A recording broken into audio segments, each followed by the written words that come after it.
Preface. I am not going to tell you my name. By the end of this, you will understand why, and I think you will forgive me for it. Everything I am about to describe is true. It happened to a real man, in a real body, over about 20 years, and that man is me. But I have changed the names, and the cities, and the small identifying details that would let someone point at a face and say, "That one, that is him." I have kept exactly one thing perfectly true, and that is the ache. The ache is the whole reason I am talking to you at all, and I did not want to blur even a corner of it, because if you are the kind of man I wrote this for, the ache is the thing you will recognize, and it is the thing that will tell you I am not lying. Here is the confession, all of it, in one breath, so we do not have to circle it for 3 hours. For most of my life I was owned by lust, not tempted by it now and then, the way the word suggests. Owned by it. From the time I was a boy until the time I was nearly 40, my attention, my moods, my ambition, my money, and most of my private thoughts were organized around one hunger, which was the hunger for women. To be wanted by them, to take them to bed, to feel, through them, that I was finally something other than the invisible, unchosen boy I had decided I was. I chased that feeling down every road a man can chase it, and I want to tell you, before we even begin, that I caught it. More than once. I got the thing I was chasing. And the thing I learned, the thing this whole book is really about, is that catching it never once made the hunger smaller. It only made the hunger bigger. I was feeding a beast and calling it satisfaction. I need you to hear what this is not, because there are 1,000 voices out there ready to sell you the opposite of what I am offering. This is not a manual for getting more women. It is not a system, a routine, a set of lines to say at a bar. I know all of those. I paid for some of them. They work about as well as the men selling them are happy, which is to say, not at all. If you came here looking for a sharper hook to catch more of what you have been catching, I am the wrong man. And I would gently tell you that the extra you are chasing is not going to fill you either, and that some part of you already knows it, or you would not have found your way to a story like this one. And this is not a sermon.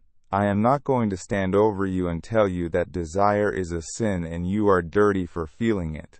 I do not believe that, and it would be a lie coming from a man who spent 2 decades exactly as I did. Desire is not the enemy in this story. Desire is just weather. What I am going to tell you about is something else, something quieter and more dangerous, which is what happens to a man when desire stops being weather and becomes the landlord. When the wanting owns the house, when every room you walk into, every conversation, every ordinary Tuesday, gets quietly reorganized around a hunger you are ashamed to name, and you spend the daylight hours pretending to be a normal man with normal thoughts, while a low fever runs under everything you do. I built a good disguise. That is part of what makes this hard to say. By the end, I had the things a man is supposed to want. I had money I could not have imagined as a boy. I had a car people looked at.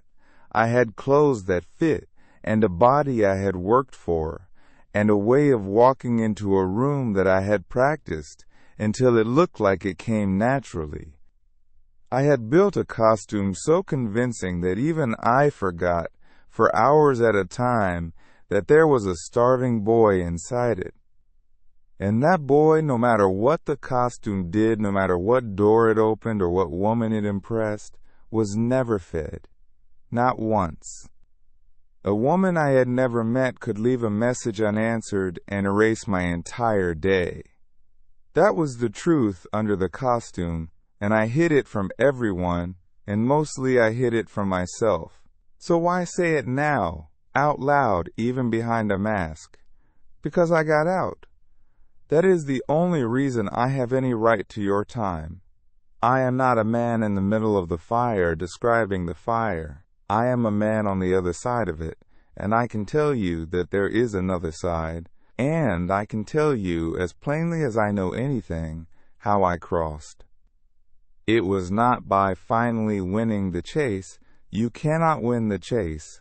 The chase is built so that you cannot win it, and I will show you exactly how it is built. I got out by learning one thing that lust does not want any man to learn, and then by doing the hard, unglamorous work of acting on it day after day until the fever broke. And when it broke, the things that came back to me, the mornings and the focus and the kind of steadiness in my chest I had never felt in my life, were worth more than every woman I ever chased and every dollar I ever made trying to become the man who could. I am going to take you all the way through it. The boy and the first time the hunger arrived, the invisible years, and the vow I made in the dark that aimed my whole life like a rifle, the costume, and the machinery of the chase, and the women I could actually get, and the one I could not. The night I finally got everything I had fantasized about since I was 15, and lay there afterward more hollow than I have ever been. And then the turn, and the long walk out, and the quiet, ordinary, almost boring happiness I live in now, which the old me would not have recognized as happiness at all, and which I would not trade back for anything on this earth. If any of this is landing in your chest as I say it, then you are the man I wrote it for, and you are not as alone in it as you think. Almost no one says this out loud. I am going to say all of it. Let me start where it started, with a boy, one ordinary summer, and the first time I ever wanted something the way I would go on to want it for the next 20 years. Chapter 1. The first time I wanted. I was 12 the summer it arrived. I remember that year better than I remember most years of my life, and I have thought a long time about why, and I think it is because that was the summer my attention changed owners. Before that summer, my attention belonged to me. I pointed it at what a boy points it at. Bicycles, and a river we were not supposed to swim in, and the specific injustice of an older brother who was allowed to stay up later than me. After that summer, my attention belonged to something else, and it did not fully come back to me for almost 30 years. That is not an exaggeration I am reaching for. That is the plain shape of my life, and it began with a girl on a towel, on a patch of dry grass behind the building where we lived. She was older than me. Not by much, 3 years maybe, but at that age 3 years is an ocean. She was staying with the family next door for part of the summer, and in the afternoon she would lie out in the sun in the little brown yard between the buildings with a paperback she never seemed to actually turn the pages of. I could see that yard from the window of the room I shared with my brother. And one ordinary afternoon, for no reason, for the most ordinary reason in the world, I looked out that window and I saw her, and something in my chest and my stomach and lower than that did a thing it had never done before. It was not a thought. I want to be very clear about that, because for years afterward I treated the hunger like it was a thought, like it was something I could reason my way out of. And I never could, and part of the reason is that it did not arrive as a thought. It arrived as a pull, a physical, wordless, enormous pull, as if the entire gravity of the earth had quietly relocated itself into one girl on a towel 40 feet away. I did nothing, of course. There was nothing to do. I was 12, and I would sooner have jumped off the roof than walked down and spoken to her. So instead I did the thing I would go on doing, in one form or another, for the next 20 years. I watched. I arranged my whole afternoon so that I would be near that window.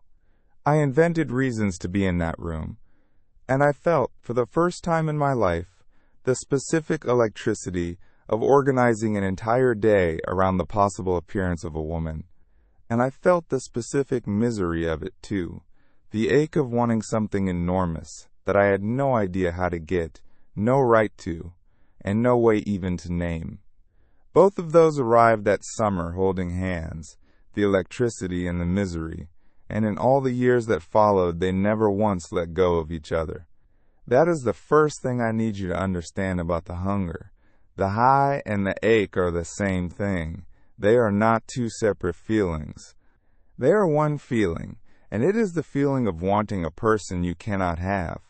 And I got hooked on it at 12 years old, before I even knew what it was I was drinking. She left at the end of August. I never spoke a single word to her. She almost certainly never knew I was alive, or if she did, I was a quiet kid from the next building over, a piece of the scenery, no more a person to her than the fence. And here's the part that tells you everything about the man I was going to become. It did not matter that nothing happened. The wanting did not require anything to happen. The wanting was complete all by itself. I had spent an entire summer in a full-body fever over a girl who did not know my name, and some cracked place in me had come alive in it, in a way that ordinary life could not touch. I had found the one thing that could turn a gray day into color, and I had discovered, without yet having the words for it, that I did not even really need the girl. I needed the wanting. The girl was only the hook I hung the wanting on. I have talked with a lot of men since I got out. Quietly, the way men actually talk about this, which is rarely, and badly, and usually late at night when the lights are low, and something has loosened. And nearly every one of them has a version of that summer. A window, a bus, a cousin's friend, a teacher, a face on a screen. A first time the gravity of the world relocated itself into a person they could not have. For some men that feeling comes and it goes, and it takes its natural place among the other appetites, alongside hunger and sleep and the wish to be respected. It becomes one instrument in the orchestra. For men like me, and maybe like you, it does not take its place. It takes over.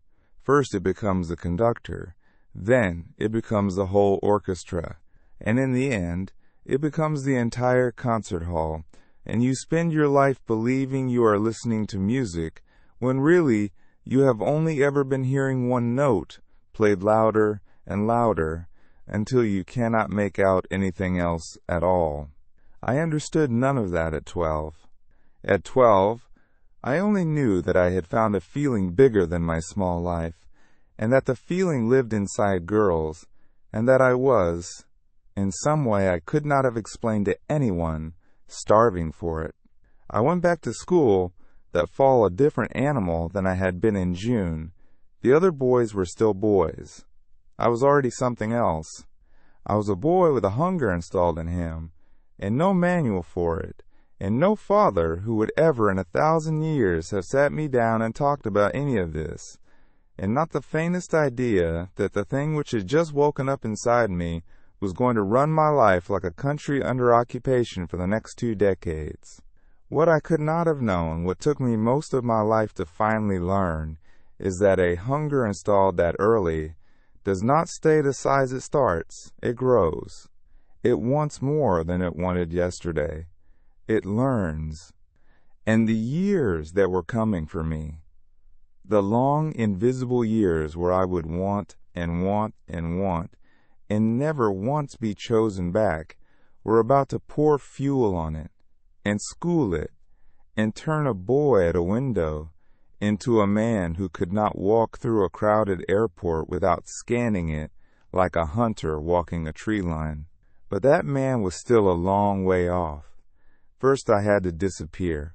I had to spend my teenage years wanting girls who would not look at me, and learn to hate the face in the mirror for it, and decide, alone in the dark, that the reason no one ever chose me was a defect I could measure and blame, and one day fix with my own 2 hands. Chapter 2. The Invisible Years. There is a particular kind of teenage boy that the world does not see. and I was him. I was not bullied, which almost would have been better, because at least the bullied boy is being looked at. I was worse than disliked. I was unregistered. I moved through those hallways like a draft under a door. Girls looked past me to the boy behind me the way you look through a window at the street. And the terrible joke of it, the joke I could not tell anyone, was that inside that invisible boy a furnace was going, day and night. I wanted them so badly it was a physical pain in my sternum, and not one of them had the faintest idea I existed. I was starving in a room full of food, with my face pressed to a glass no one else could even see. I want to describe the wanting from the inside, because if you have never had it this way, you will not understand the rest of my life. And if you have had it this way, you have probably never heard another man say it out loud. It was not romantic. I told myself it was romantic, because that was the only frame available to a boy my age, but it was not. It was hunger wearing romance like a coat. I would fix on a girl, some particular girl, and she would become the whole weather of my life for weeks. I would learn her schedule without meaning to. I would feel the temperature of an entire day rise or fall based on whether she had glanced in my direction near the lockers. I built elaborate imaginary lives with girls I had exchanged maybe 9 words with. And underneath all of that dreaming, driving all of it, was the plain engine of the body, the lust I did not have a clean word for and was ashamed of, and the two were braided together so tightly that to this day I could not fully pull them apart. That is the thing no one tells a boy.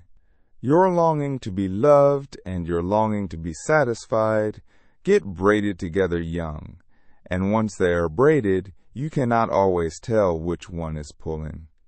I got up my courage exactly once in those years, and I want to tell you about it, because it set concrete in me. There was a girl, I will call her Elena, though that was not her name.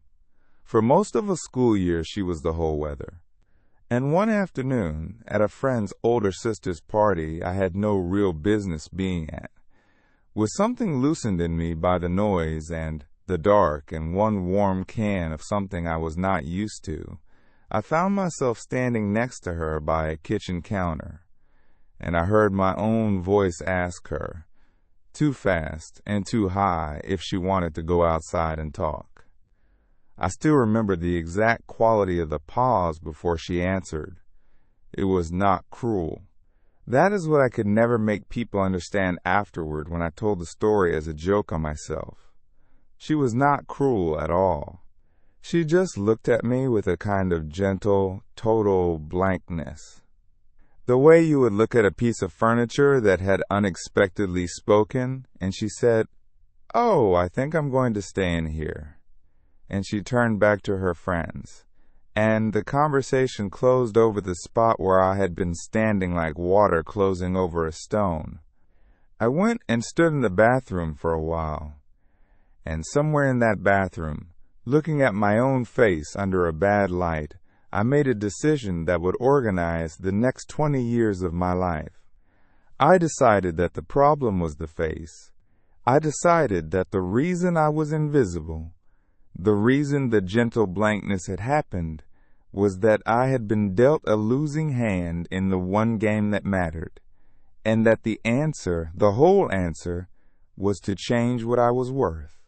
That is the false thesis, and I want to name it clearly because it is the hinge the whole book turns on. The false thesis is this, that the reason you are not wanted is a deficiency you can measure, and that if you fix the deficiency, the wanting inside, you will finally be answered and finally go quiet. For me, the first named deficiency was my face. Later it would be my body, and then my clothes, and then my money, and then my status. An ever-moving target, but it always had the same shape. It always said, "The reason the hunger is not satisfied is that you are not enough yet, and the solution is out there in becoming more, in acquiring the thing that will make you finally choosable." I believed that with my whole heart. I would have laughed at you if you had told me it was a lie, because it is such a reasonable lie. It even points at real things. It is true that I was awkward and poorly dressed and had no idea how to carry myself. Fixing those things did help, in the narrow way that stronger bait helps you catch more fish. What the lie hides, what it is expertly built to hide, is that the hunger was never actually a response to my deficiencies. The hunger was its own thing. It had arrived at 12, fully formed, before I had any deficiencies worth naming, and it would still be there decades later after I had corrected every one of them. But I could not see that at 17. At 17, I only saw a boy no one wanted, and a clear, motivating, deeply flattering explanation for it. All you have to do is become more, and then you can take everything they never gave you. You can hear the appeal of that, can't you? It turns your suffering into a project. It turns your humiliation into fuel.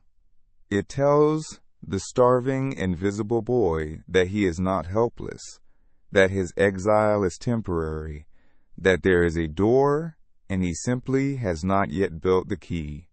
It is, I have come to think, one of the most powerful engines in the whole male world, and half the towers men build are built on it, and from the outside it looks exactly like ambition, and often it wins you a great deal, and the whole time it is quietly the wrong engine bolted to the right machine. I left those years with 2 things, and I carried them both for 20 more. The first was the hunger, now grown, now trained by rejection into something wary and obsessive, and permanently switched on, and the second was the vow. Because a boy cannot live inside that much wanting and that much invisibility without eventually doing something with it, and what I did with mine was make a promise to myself in the dark that I intend to tell you about next, a promise that felt in the moment like the most powerful decision of my life, and was in fact the moment I locked the cage door from the inside and handed the hunger the key. Chapter 3. The Vow. I made the vow at 19, on a night I could not sleep, in a rented room with a water stain on the ceiling that I stared at for what felt like the whole night. I had just watched a friend, a boy no smarter and no kinder than me, but easy in his body in a way I was not, walk off with a girl I had wanted for months, and I had gone home and lain in the dark and felt the old furnace roar up, the wanting and the shame and the fury all braided together, and somewhere in the middle of that long night the wanting stopped being a feeling and became a plan. I promised myself that I would never be the invisible one again. I promised that I would become a man that women could not overlook, whatever it cost, whatever it took, and that one day I would stand in the exact rooms that had exiled me, and I would take what those rooms had refused to give me. I did not use gentle words for it, alone in my own head. I did not tell myself I wanted love, or a companion, or a family. I told myself I wanted them, plural, all of them, the ones like Elena and the one on the towel, and that I would build whatever had to be built and become whatever had to be become in order to finally have them. It felt, that night, like the most powerful thing I had ever done. It felt like a man taking hold of his own life, and I understand now that it was the hunger dressed up as a man taking hold of his own life. It was lust putting on a suit and calling itself ambition, and it fooled me completely, because it fooled me by giving me exactly what a lost young man is desperate for, which is a direction. I want to be fair to that vow, because a lot of what came out of it looked like success, and if I tell you it was all poison, you will not believe me, and you will be right not to. The vow worked. That is the horrible, seductive truth at the middle of this whole thing.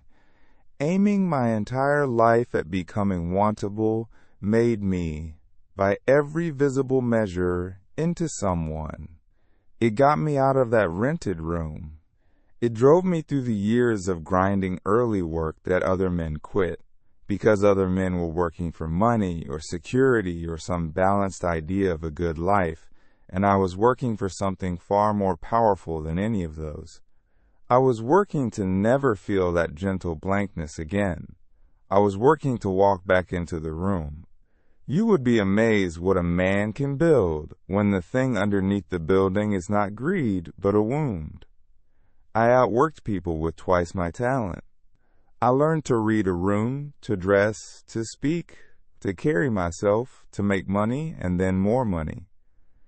And every gain, every single one, I weighed on one scale and one scale only. Not, does this make my life good? Only, does this make me more wantable? Does this bring me closer to the room? Here is what I could not see, and what I would give a great deal to go back and tell that 19-year-old before he stared himself to sleep under that water stain.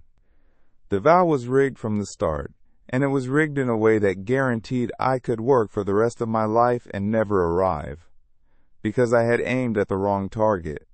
I thought the target was them, the women, the having, but the real engine, the thing actually driving all of it, was the hunger, and the hunger does not have a target.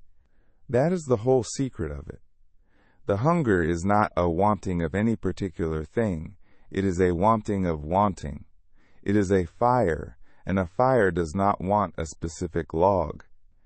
It wants fuel, any fuel, forever, and the more you give it, the bigger it gets and the more it demands. So a vow that says, I will feed this fire until it is finally satisfied, is not a vow that can be kept. It is a vow to spend your life carrying wood to a fire that grows in exact proportion to what you carry it. I did not know that. I thought I had found my purpose. I had actually found my sentence, and I had just, with tremendous conviction and a feeling of enormous strength, pronounced it on myself. There is a version of this vow in a lot of successful men, and I can spot it now across a room because I wore it for 20 years. It is the man whose drive has a strange, joyless quality under the shine. He is not building toward a life. He is fleeing a feeling.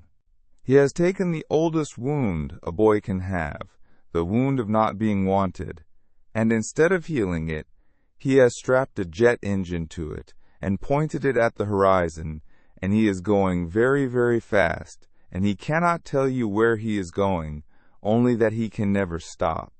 Because if he stops, the feeling catches up. I was that man. For 2 decades I was that man. And from the outside it looked like discipline and hunger and success, and I let it look like that. Because the alternative was to admit that the most impressive thing about me was really just the most frightened thing about me, wearing a very good suit. So the vow set the whole machine in motion, and now I have to tell you what the machine built, because I did build it. I got out of the rented room. I got the money, and the body, and the clothes, and eventually the kind of status that changes how a room turns toward you when you walk in. I built the costume, and the costume, God help me, actually worked at least well enough to keep me chasing for 20 years. Let me tell you what it was made of, and what it got me, and the first small crack that appeared in it almost immediately, the crack I stepped right over on my way to the next thing, the crack that should have told me everything. Chapter 4. The Costume. It took me most of my 20s to build the costume, and I built it piece by piece, the way you would assemble a suit of armor. Except that armor is meant to keep things out, and mine was meant to draw things in. The first piece was the body. I had decided in that bathroom at 17 that my face was the problem, and I could not do much about my face, but I discovered that I could do a great deal about the frame it sat on. So I got in the gym before it was fashionable to talk about, and I stayed there for years. And I learned that a certain kind of discipline is available to a man who is not really doing it for his health. I was not building a body, I was building bait. Every representative was a message to a girl I had not met yet. I want you to notice that even the good things I did, the genuinely healthy things, the discipline other men would have admired, were secretly bolted to the hunger. It ran everything. It even ran the parts of me that looked like self-respect. Then came the clothes, and the grooming, and the 1,000 small studies a man makes when he has decided to become someone the eye stops on. I learned what fit meant. I learned that most men are invisible not because of their faces, but because they have simply never once been looked at on purpose, and that if you learn to dress and stand and move like a man who expects to be seen, you become, to a startling degree, a man who is seen. And then came the money, which was the real armor, the plating that went over everything else. I will not walk you through the whole climb, because the climb is not the point of this book, and anyway, the climb is the one part everyone already respects. I built something. I made real money, the kind that would have made the boy under the water stain weep.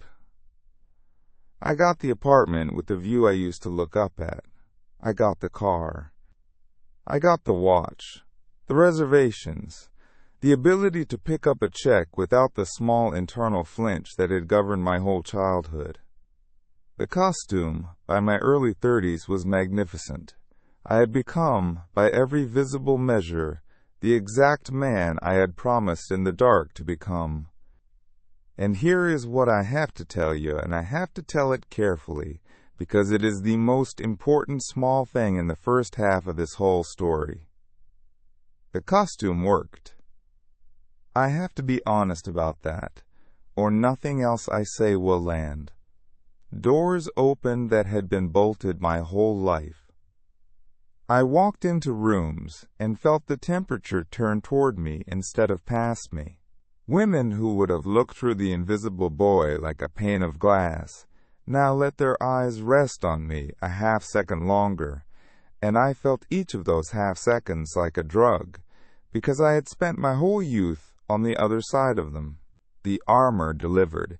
It is crucial that you understand it delivered, because if the costume had simply failed, I would have taken it off. The trap is not that it fails. The trap is that it half works. It works exactly enough to convince you that the thesis was right all along, that the problem really was that you were not enough, and that the answer really is more, and so it keeps you climbing one more rung, one more level of wantable, forever.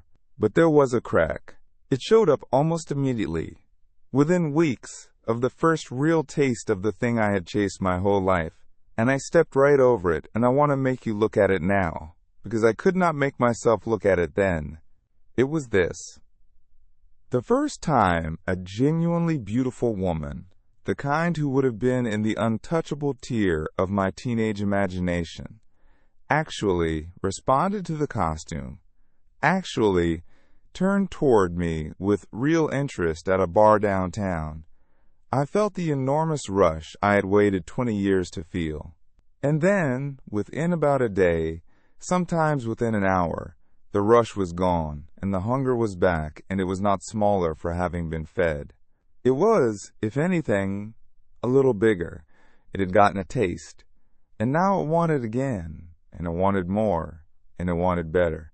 The satisfaction had a shelf life of hours, and the wanting it left behind had no shelf life at all. I noticed this. I want to be clear that I noticed it.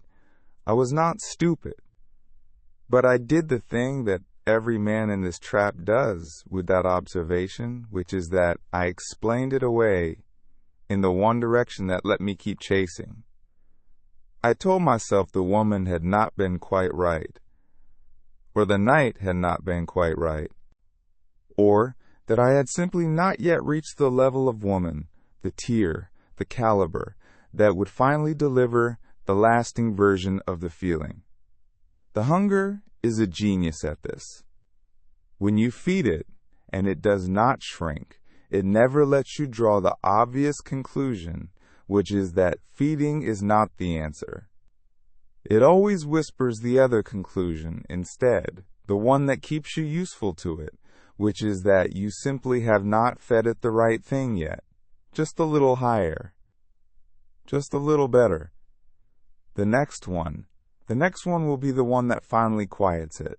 I chased the next one for the better part of 15 years on the strength of that whisper, and the next one was always, always, always exactly as temporary as the last. That is the whole architecture of the trap, and I had walked all the way into it wearing the finest costume money could buy, congratulating myself the entire way for my discipline and my ambition and my hard-won escape from that rented room. I had escaped the room, I had not escaped the hunger, I had just given it a much larger budget. And now that I had the costume, and the access it bought, I needed a way to work all that access at scale, to keep the fire fed on a schedule, and the world, right on cue, handed me the perfect machine for it. It fit in my pocket, it glowed in the dark, and it turned the oldest hunger in me into something I could pull on 100 times a day. Chapter 5. The Machinery of the Chase. I do not think men who came up before the apps can fully understand what they did to men like me. And I do not think the men who make the apps will ever admit what they know, which is that they built a slot machine and loaded it with the most powerful reward a lonely man has ever been offered, the possibility of being wanted, and they set it to pay out just often enough to keep him pulling forever. I want to describe what it was actually like to be inside that machine for years, because from the outside it looks like dating, and it was not dating. It was a job. It was the second secret job I worked every day of my life, and it paid me in a currency that felt like life and was actually a slow bleed. The morning would start with it before I was fully awake. My hand would find the phone on the nightstand, and my thumb would open the app before my mind had even decided to, and there would be the little red numbers, the matches, the messages, and my whole nervous system would light up or go dark based on what the numbers said. That was the first pull of the day, in bed, before coffee, before I had spoken a word to a human being, and then it went on like that all day, in the cracks of everything, in the elevator, in the 10 seconds before a meeting, at a red light which I am not proud of, waiting for a friend who was in the bathroom. Any seam in the day, any 2 minutes of unstructured time, and my thumb would go to the machine and I would pull the lever, swipe, swipe, swipe, a face, a judgment, a flick. I processed human beings the way a factory line processes parts, hundreds of them, thousands over the months, each one getting a quarter second of my attention and a verdict, and every so often the machine would light up and say, "This one wants you too," and I would get the little jolt, the tiny electric yes, and the yes was the whole point. The yes was the coin the machine paid out, and I fed my hours into it to get the yeses the way another kind of addict feeds coins into the real machine to hear it ring. Here is the thing about it that took me years to see. I was not actually trying to meet women. I mean, I was sometimes. Some of the yeses turned into drinks and some of the drinks turned into more. But that was not what kept me pulling the lever 300 times a day. What kept me pulling was the yes itself. The match was the drug, not the woman. I would get a match with a woman I had no intention of ever messaging, and feel the jolt, and that was enough. That was a hit. I had been chosen, one more time, by one more stranger, and the small, starving boy inside the costume got fed one more crumb.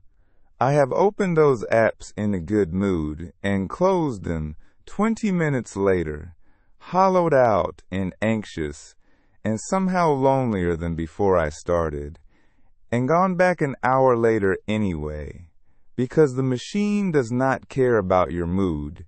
The machine only cares that you keep pulling, and it is very, very good at making sure you keep pulling.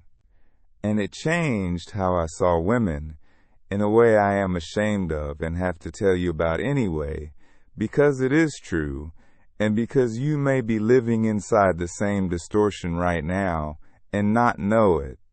When you swipe through hundreds of faces a day, you stop seeing people. You start seeing a supply. An endless, scrolling, infinite supply, refreshing forever, and the infinity does something poisonous to you. It makes every actual woman disposable because there is always another one half a second away. It makes you unable to be present with the one in front of you because some part of your mind is always half in the machine, always aware of the supply, always wondering if the next pull would have been better. I would be at dinner with a genuinely lovely woman and feel my hand itch for the phone in my pocket, not because anything was wrong with her, but because the machine had trained me to always be reaching for the next pull, and presence, real presence with a real person, had quietly become impossible for me. I did not know that then. I thought I was just a man with high standards and a lot of options.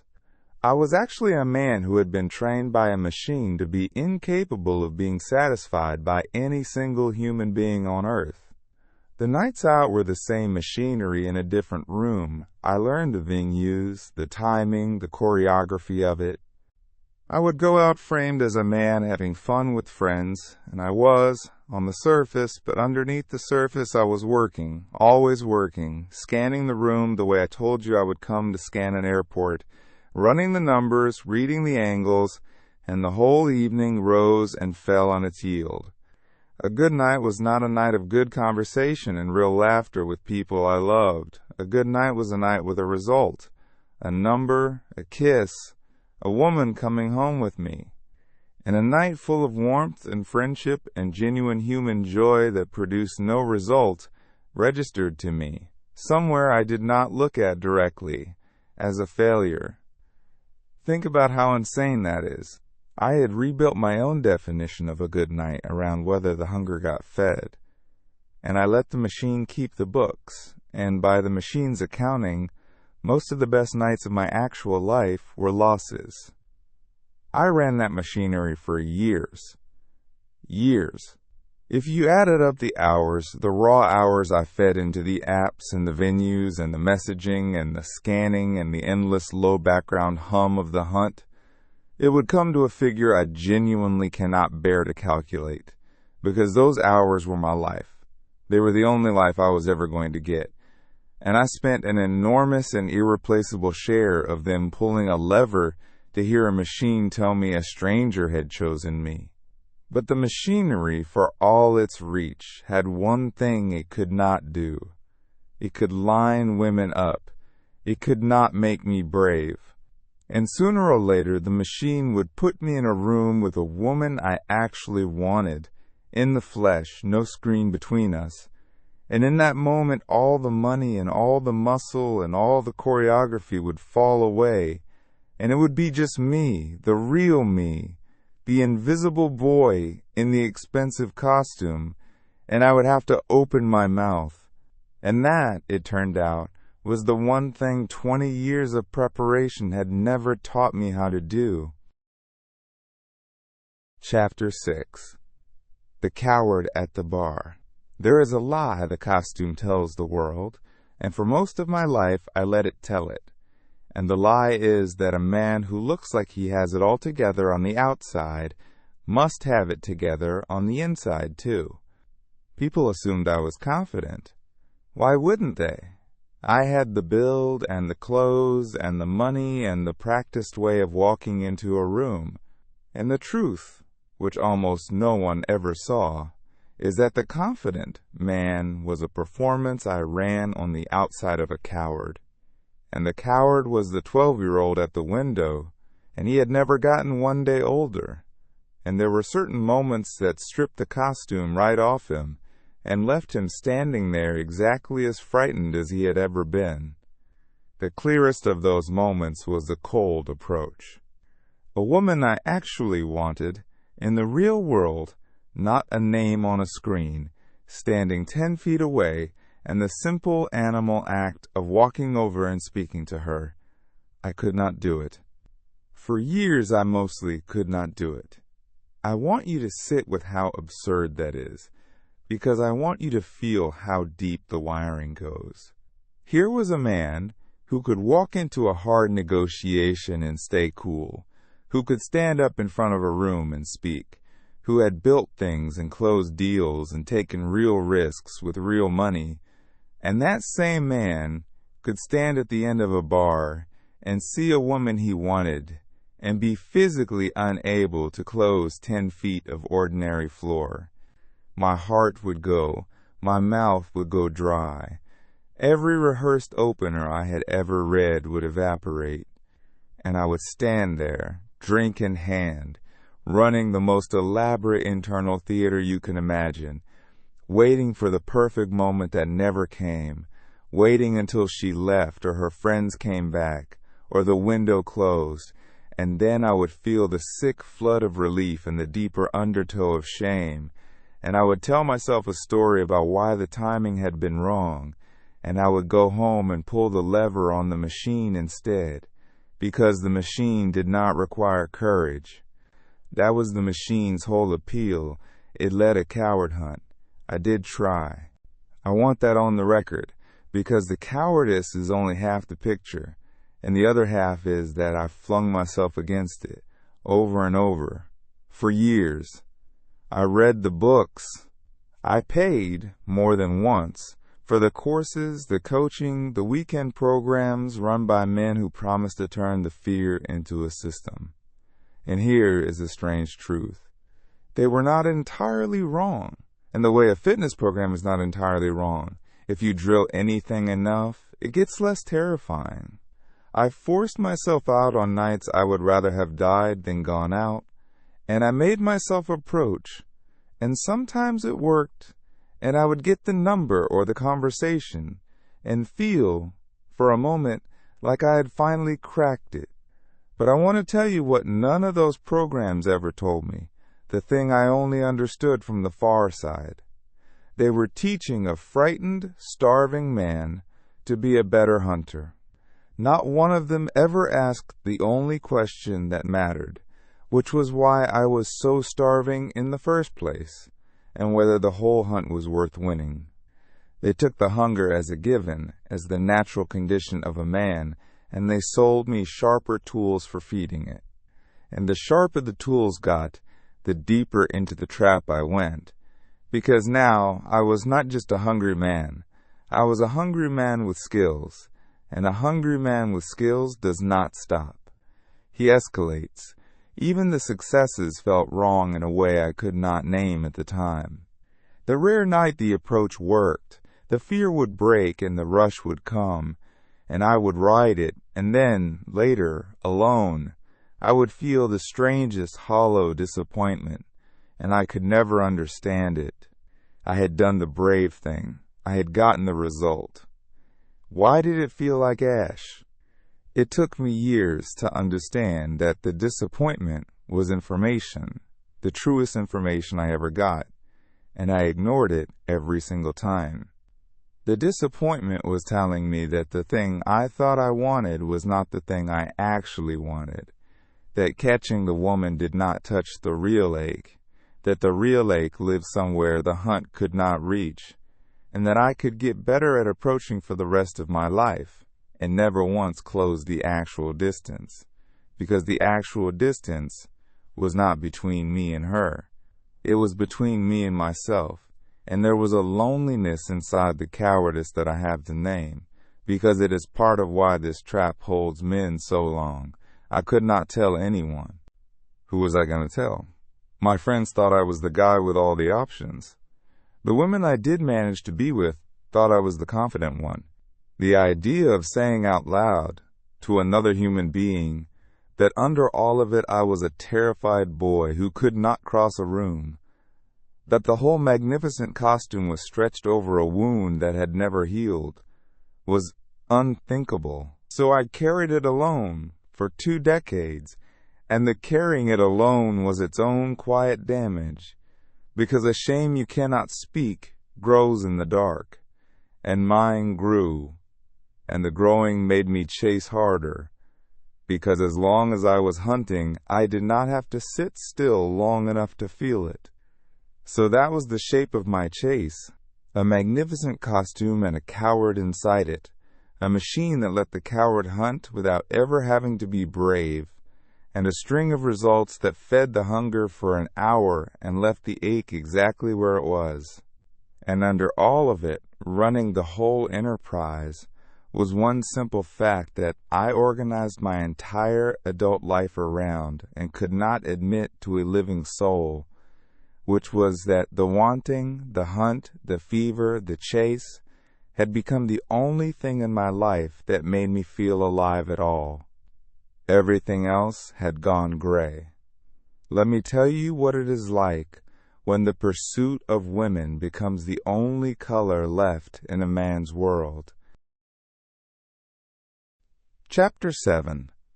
The Only Color Left. I want to try to describe the strangest and saddest fact of those years, because it is the fact that finally frightened me enough to change, and it is the one I think a lot of men will recognize, with a small, cold shock of being seen. It is this. Somewhere along the way, the pursuit of women became the only thing in my life that was in color. Everything else had gone gray. Not bad, exactly, not painful. Gray, muted, flat, at a distance, like I was watching my own life through a dirty window from the next room. And the only thing that could reach through the glass and touch me, the only thing that made me feel the sharp, bright electric fact of being alive, was the hunt. Think about what that means, because it took me years to let myself think about what it meant. I had built a life that most men would envy. I had the work, the money, the freedom, the friends, the health. Any one of those things is supposed to be a source of joy. And I had all of them, and none of them was in color. I would close a deal I had worked months for, the kind of win that should have lit me up for a week, and I would feel a flat little pulse of satisfaction that was gone before I got to the car, and I would find myself in the car, opening the machine. I would stand somewhere genuinely beautiful, a coast, a mountain, a city at night from a high window, and feel almost nothing, feel the gray and feel a low, restless irritation underneath it that I now understand was withdrawal, the hunger tapping its foot, wanting to be fed, unable to enjoy a sunset because a sunset does not tell you that you are wanted. But let a woman across a restaurant hold my eyes a half-second too long, and the whole world would snap into color. Instantly, every sense sharpened, the blood moving, the boredom gone, the grayness gone, the flatness gone, and in its place that old, enormous aliveness, the same one that had come off a girl on a towel when I was 12, undiluted by 25 years of use. That was the tell. That was the whole diagnosis right there, if I had been willing to read it. A healthy man draws his sense of being alive from a dozen wells, from his work and his people and his body, and the plain animal pleasure of a good day. I had let all my other wells go dry, and I was drinking from one, and a man drinking from one well is not a man with a rich life and a healthy appetite.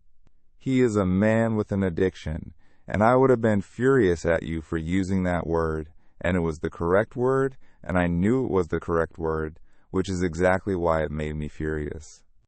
The worst part of drinking from one well is what it does to your moods, because it hands the keys to your entire inner life to other people, and the wrong people, and lets them drive. My happiness on any given day was not mine. It belonged to whether a woman wanted me that day. A good exchange, a match, a warm look, a message that said she was thinking about me, and I was up, floating, generous, easy to be around. Silence. A message left unanswered.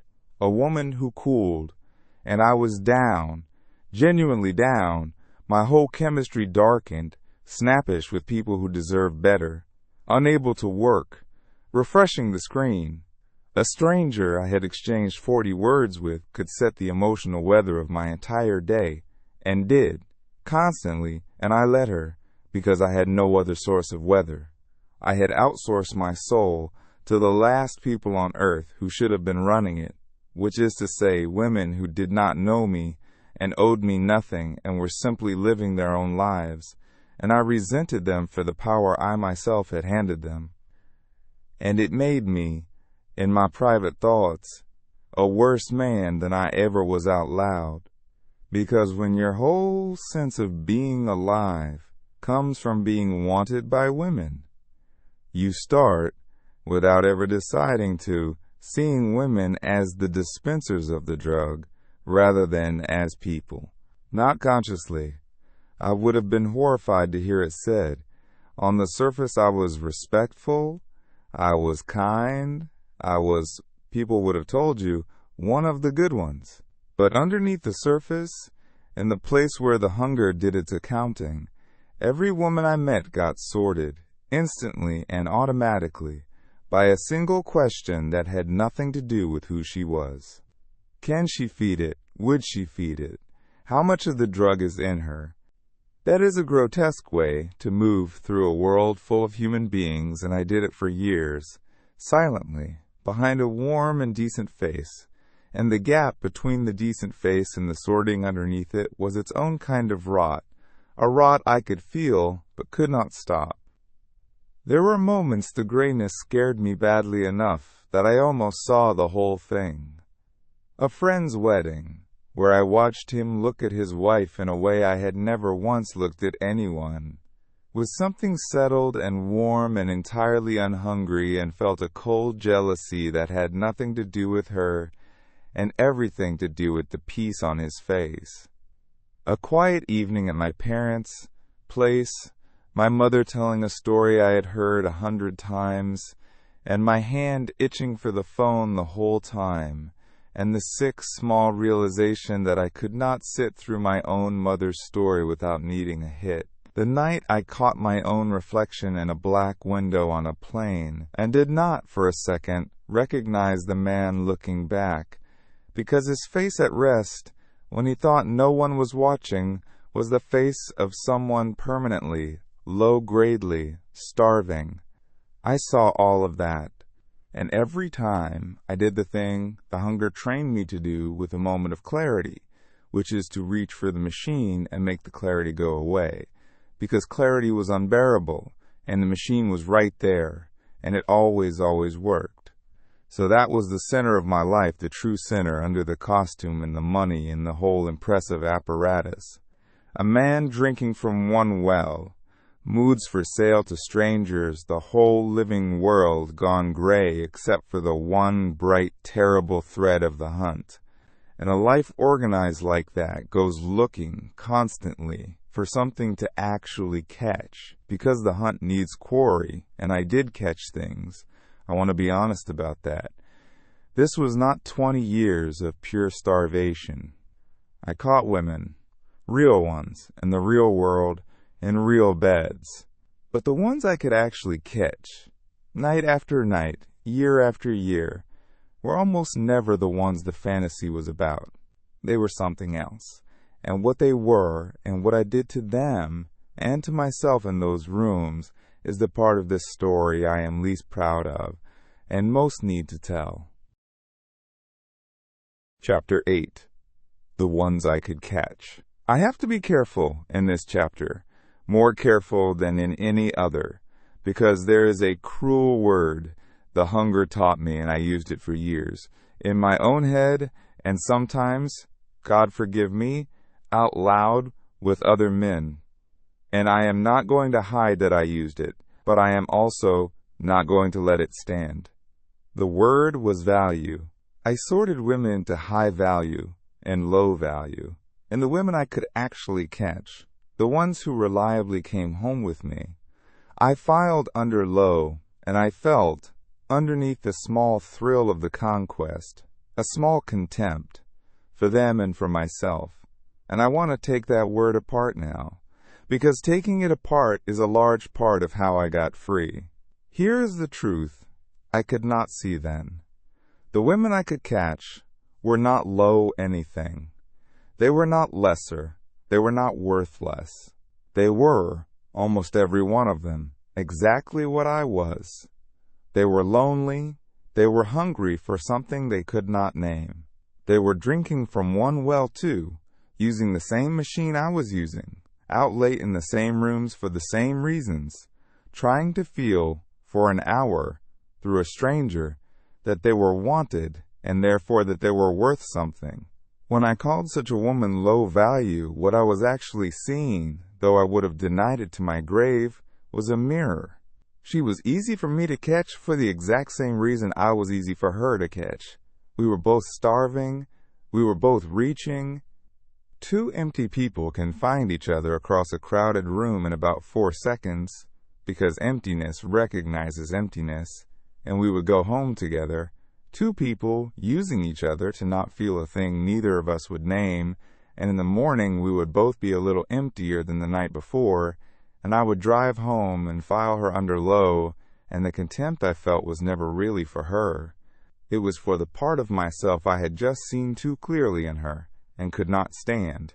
I want to describe what those encounters were actually like, because from the outside, they were the very thing I had spent my whole life chasing, and from the inside, they were among the loneliest hours a man can spend. There is a specific desolation in getting the thing you wanted, and feeling, in the middle of getting it, that it is not the thing at all. The body does what the body does. And then there is a moment, afterward, in the dark, with a near stranger breathing beside you, when the hunger, which had roared all night, goes quiet for a little while, sated, and into the quiet where you expected to finally feel full. There comes instead the loneliest emptiness you have ever felt, because now there is nothing to chase, and nothing to distract you, and just you, and her, and the enormous distance between two people who came together for no reason but appetite. I would lie in those rooms and feel more alone than I ever felt by myself. I would sometimes wait politely for a decent interval and then find a reason to leave, or wish she would, not because of anything wrong with her, but because her presence made the emptiness louder, because she was a witness to it, because two starving people in a bed after the fact are just two people who have proven to each other that the food was fake. And I used them. I have to say that plainly because it is true and because half of getting free was facing it. I did not lie to them, exactly, but I let them believe there was more warmth in it than there was. I took what fed the hunger and gave back the minimum the exchange required, and some of them were using me exactly the same way, and that made it even, I told myself, that made it clean. Nobody was fooled. Everybody got what they came for. But that is the hunger talking, and it is not true. You cannot use another human being as a vending machine for a feeling and have it leave no mark on them or on you. Every one of those nights took a small shaving off my capacity for the real thing. It taught my heart, one encounter at a time, that this was what a woman was for, that sex was a transaction between two hungers, that intimacy was a performance you got through on the way to the drug. I was training myself, for years, in the exact opposite of everything I would need to know if I ever wanted to actually love someone. I was becoming an expert at the counterfeit, and a stranger to the real. There was a woman in the middle of all this. I will not even give her an invented name because she deserves better than to be a character, who saw through me. We had one of those nights, and in the morning, instead of the usual careful nothing, she looked at me over a cup of coffee I had not expected to still be there for, and she said, quietly, without any anger, "You're not really here, are you?" And I made a joke. because that is what the coward under the costume did with truth. And she smiled a little sadly and let it go and left, and I never saw her again. But she was right, and I knew she was right, and I have thought about her more in the years since than I thought about almost any of the women I chased so hard, because she said the truest thing anyone said to me in that entire decade, and she said it kindly, and I was too deep in the hunt to do anything with it but deflect. "You're not really here." I was not. I had not been really anywhere with anyone in years. I had been in the hunt, which is nowhere. I owe those women an apology I can never actually deliver, and the closest I can come to delivering it is telling the truth about it in front of you. They were not low. They were human beings as lost as I was, and the word I used to file them was the hunger protecting itself, because if I had ever once let myself see them as fully real, as lonely and reaching and worthy exactly as I was lonely and reaching, the whole game would have become unbearable, and I might have had to stop, and the hunger did not want me to stop. So it handed me a word that turned people into tears, and I used it, and it kept the machine running, and it cost those women something, and it cost me something, and it cost me, specifically, the ability to be a decent man in the one arena where I most wanted to be one. That is what the hunger does. It does not just starve you. It makes you, quietly, a little cruel, and then it hides the cruelty behind a word. But there was one woman the word never fit, one I filed under the opposite tier, the highest, the untouchable, and I chased her for the better part of a decade, with everything the costume could buy, and she is the one I have to tell you about next, because the truth of what she was to me, and what she was never going to be able to give me, cracked the whole illusion wider than anything else in this story. Chapter 9. The One on the Pedestal. Every man in this trap has a her, the one. The woman who is not a woman at all, but a screen he projects the whole hunger onto, lit up so bright he cannot see the actual person standing behind the light. I had mine. I will call her Sophia, which was not her name, and I want to be honest that I am not even sure, all these years later, that I ever really knew her, the actual her, the human being with a childhood and fears and a favorite way to spend a Sunday. What I knew was the version of her I had built, and I had been building it on and off for the better part of 10 years, and it was magnificent, and it was mine, and it had almost nothing to do with her. I met her early, before the costume was finished, when I still had no chance, and I knew it, and maybe that is why she set so deep. She was everything the fantasy from the towel had grown into. Beautiful in the specific way my particular hunger was calibrated to. Warm enough to keep me hoping, and distant enough to keep me chasing. Moving in a world just above the one I was clawing my way up out of. And she became, over the years, the secret target of the entire vow. When I told you I built the costume to walk back into the room, Sophia was in the room. She was the room. On some nights, in the years of grinding work, she was the actual face I put on the abstract idea of arriving. I told myself that when I was finally enough, she would finally be mine, and the wanting would finally be answered, and the whole long ache would finally close. I kept her in orbit for years. A message here, a lunch there, a reappearance every time one of us drifted. I engineered proximity. I read her moods across the table, like a man reading whether he needed to survive. And the whole time, the thing I was actually in a relationship with was not Sophia. It was the wanting of Sophia. That was the real romance of my life, the longest and most passionate relationship I had. And it was with a feeling, and she was just the place I kept it. Because here is what I can see now that I could not see then. I did not want to have her. I wanted to want her, as long as she was up on the pedestal, unattained, shimmering. The hunger had a perfect object, an inexhaustible one that could never disappoint me by becoming real, and I could pour the whole lake into it forever and call that longing love. I got close. Once. Close enough to find out. There was a stretch, after the costume was finally complete, after I had become by every measure the man I had promised to become, when the distance between us thinned, and for a few weeks it seemed like the decade was finally going to pay out, like the door at the end of the vow was actually going to open. And I want to tell you what I felt in those weeks, because it is the most damning thing I know about the whole architecture of the hunger. As she got closer, as the fantasy started to resolve into an actual possible reality, I felt the wanting begin, very quietly, to drain. The shimmer dimmed.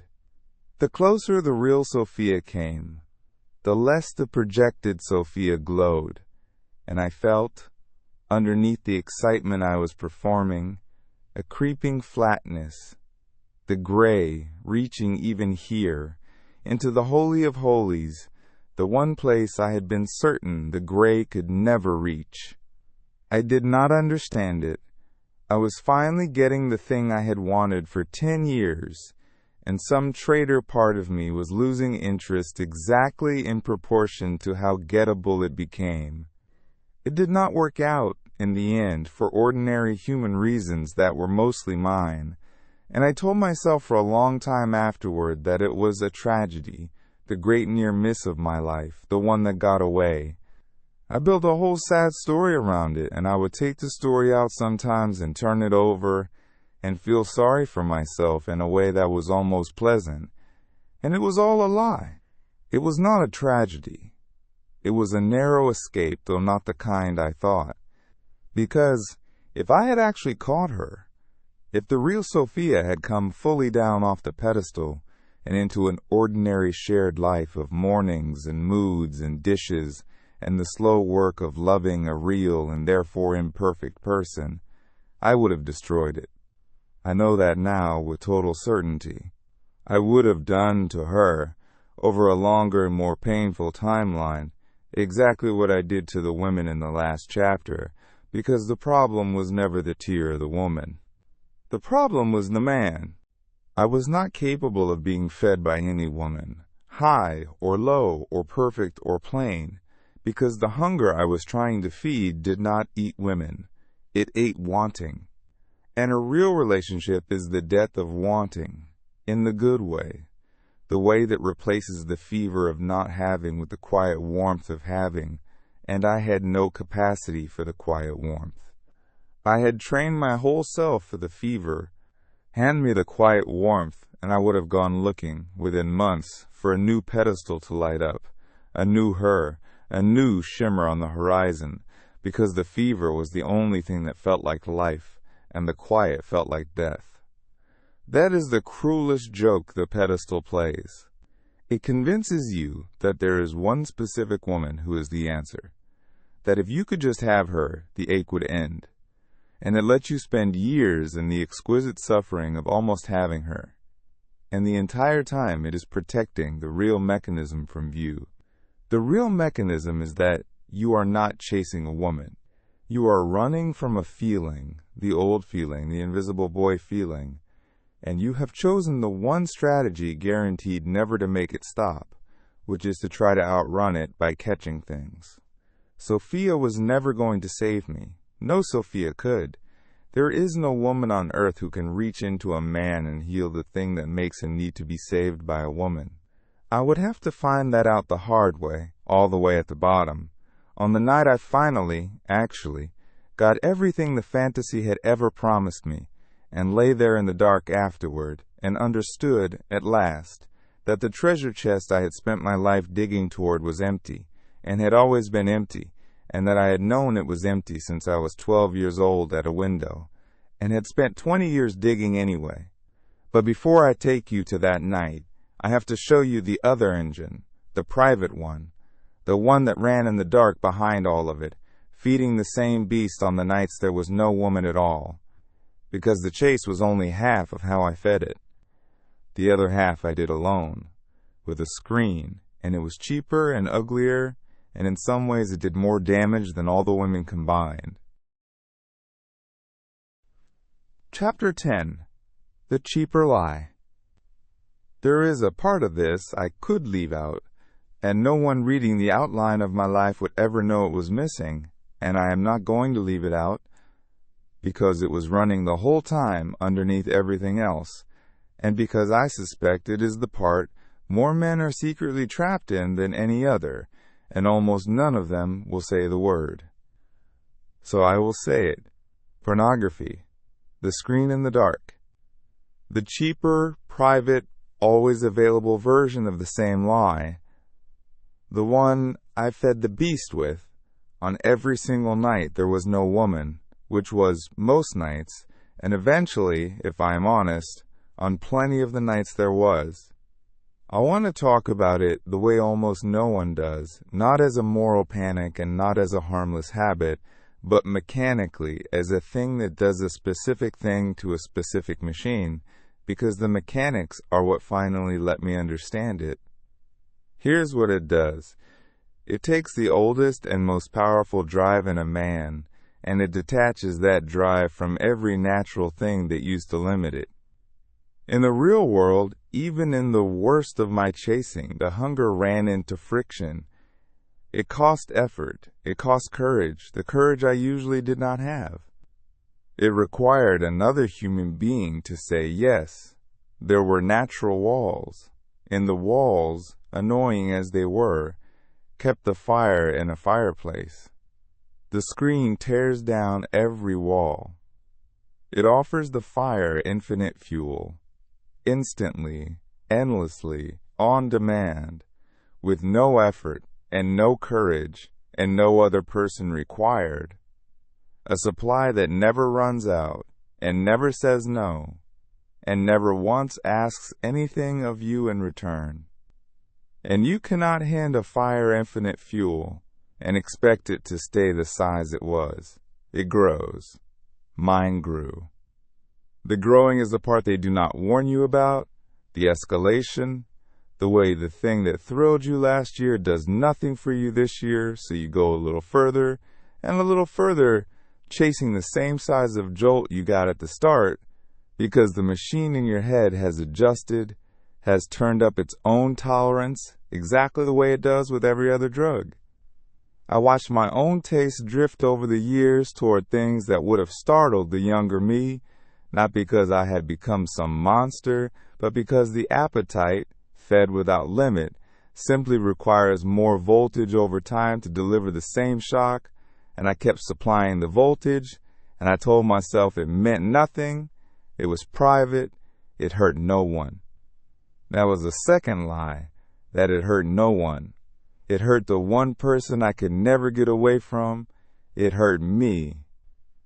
It was quietly reshaping what my own body responded to, training me, night after night, to be aroused by images and novelty and infinite variety, and therefore training me in the same motion to be less and less moved by the actual warm, imperfect, present real woman who might one day be lying next to me. I was, with my own hands, building myself into a man who could not be satisfied by reality, and then wondering why reality kept leaving me hollow. And there was the shame loop, which is its own engine, and turns the whole thing into a wheel that powers itself. It went like this, and I ran this exact loop thousands of times. The hunger would rise, and I would tell myself, no, not tonight. I am better than this. Tonight I hold the line. And I would hold it for a while, an hour, an evening, and the pressure would build, and the whole world would narrow, the way it does, until there was nothing in it but the wanting and the screen 4 feet away. And I would break.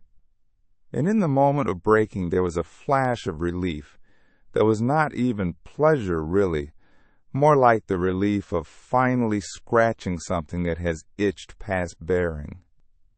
And then, immediately after, before the screen had even gone dark, the shame, the flat, familiar, sinking self-disgust, the "you did it again." And here is the trap, the perfect, vicious geometry of it. The shame felt exactly like the gray. It felt like the flat, worthless, invisible boy feeling. And what was the one thing in the whole world I had trained myself to reach for to make the gray go away? The hunger. So the shame from feeding the beast became, within the hour, the very fuel that made me feed it again.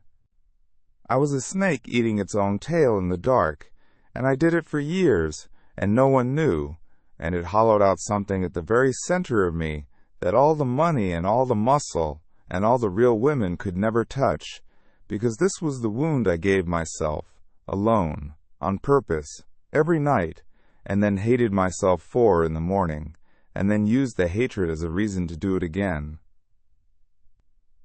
It deadened me. That is the plainest way I can say what it cost.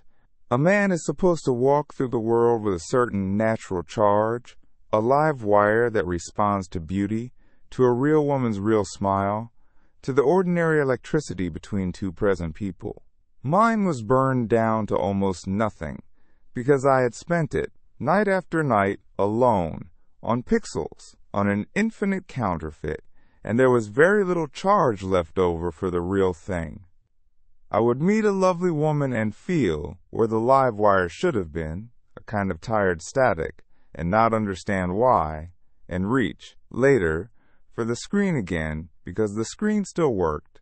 The screen was engineered to always work, and reality could not compete with something engineered in a lab to defeat it. I had a whole secret second addiction nested inside the first one, and the two fed each other, the chasing and the screen, the public hunt and the private one, and together they made a closed system that ran on my life and gave nothing back and convinced me the entire time that I was just a normal man with a normal appetite. I do not tell you this to shock you, and I do not tell you it for pity. I tell you it because if you are running that loop right now, in the dark, hating yourself in the morning, and doing it again by night, I need you to know 2 things. The first is that you are not uniquely disgusting. You are caught in a machine engineered by people far smarter than the machine, doing to your oldest drive exactly what it was built to do, and the shame you feel is a lie the loop needs in order to keep turning. And the second is that it ends. I know it feels like the most permanent thing about you. It is not. I put it down, and I am going to tell you how, but not yet, because I had not put anything down yet at this point in the story. At this point in the story, I was running both engines at full tilt, the public and the private, and I was about to get, in the real world, in the flesh, on a single unforgettable night, the exact thing the fantasy had been promising me since I was a boy. And it was going to be the emptiest night of my entire life, and it was going to save me. Chapter 11. The Night I Got Everything I Wanted. I am not going to give you the details, and not for the reason you might think. I am not being coy. I am leaving out the details because the details are exactly the part that does not matter, and I spent 20 years believing they were the only part that did, and the whole point of this chapter is that I was wrong. So I will tell you only the shape of it. There was a night when the costume was at its finest and my life was at its most impressive, when I got everything. The setting the 15-year-old under the water stain had dreamed of. The kind of woman he had filed in the highest, most untouchable tier. The whole scene assembled around me exactly as the fantasy had drawn it up 2 decades before.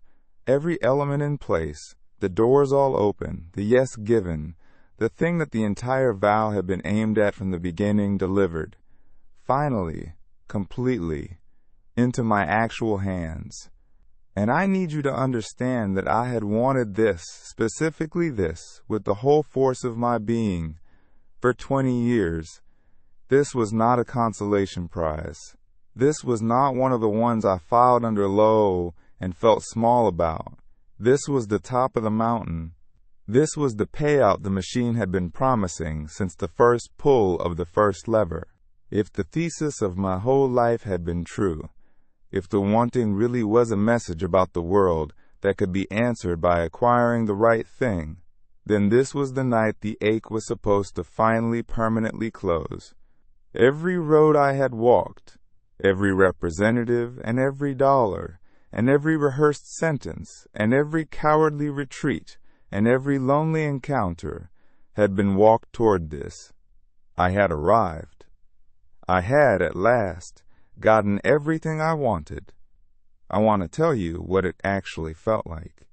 In the after, in the dark, and I want to tell it as plainly and truthfully as I have ever told anything.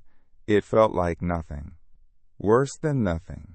It felt like standing in a room you have been trying to break into your entire life, having finally broken in, and discovering that the room is empty and cold, and that you can hear your own footsteps echo, and that you are still, unmistakably, exactly the same man you were on the other side of the door. The hunger went quiet for a little while, the way it always did after it was fed, and into the quiet I had always been promised something would come, some fullness, some arrival, some peace. And what came instead was a silence so total and so hollow that I lay there in it and felt, rising up through me, not satisfaction, not triumph, but a grief so old and so deep, I could not at first even recognize it as mine. Because in that silence I finally could not lie to myself any more. The treasure chest was empty. It had always been empty. And some part of me had known it was empty since I was 12 years old at a window watching a girl who did not know my name, and I had spent 20 years, my one and only life, digging toward it anyway. That was the thought that came to me in the dark, whole and terrible and quiet. I had spent my life digging toward a chest I already knew was empty. Everything, all of it, the costume, the vow, the climb out of the rented room, the machine, the hunt, the women, the pedestal, the screen, all of it had been in service of a promise that this night was supposed to keep, and the night had come, and the promise was a lie, and it had always been a lie, and the person who had lied to me was me. There was no one else to blame, not the women, who owed me nothing, and had mostly been as lost as I was, not the world, not my father who never talked to me, or the boys who were easy in their bodies, or any of the 1,000 things I had blamed over the years. It was the hunger, and the hunger was me, and I had let it drive my life into a wall so slowly, over so many years, in such an expensive and impressive-looking car, that I had never once noticed we were pointed at a wall at all. I did not change that night. I want to be honest about that, because the movies would have me change that night, walk out into the dawn, a new man. That is not how it works. That is not how anything real works. What happened that night was smaller and more important than a transformation. A crack opened. For the first time in 20 years, a thin line of light got into the sealed room where I had kept the truth, and I could not fully close it again afterward, though God knows I tried. I went back to the hunt. I went back to the machine and the screen within days. But something was different now, and the difference was this. I had felt with my own body, in the exact moment of total victory, the total emptiness of the prize. I could no longer completely believe the whisper. The next one will be the one.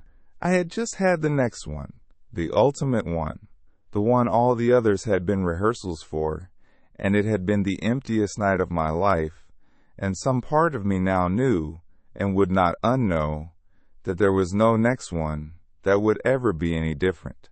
The whole promise had been tested at its strongest point, and it had failed.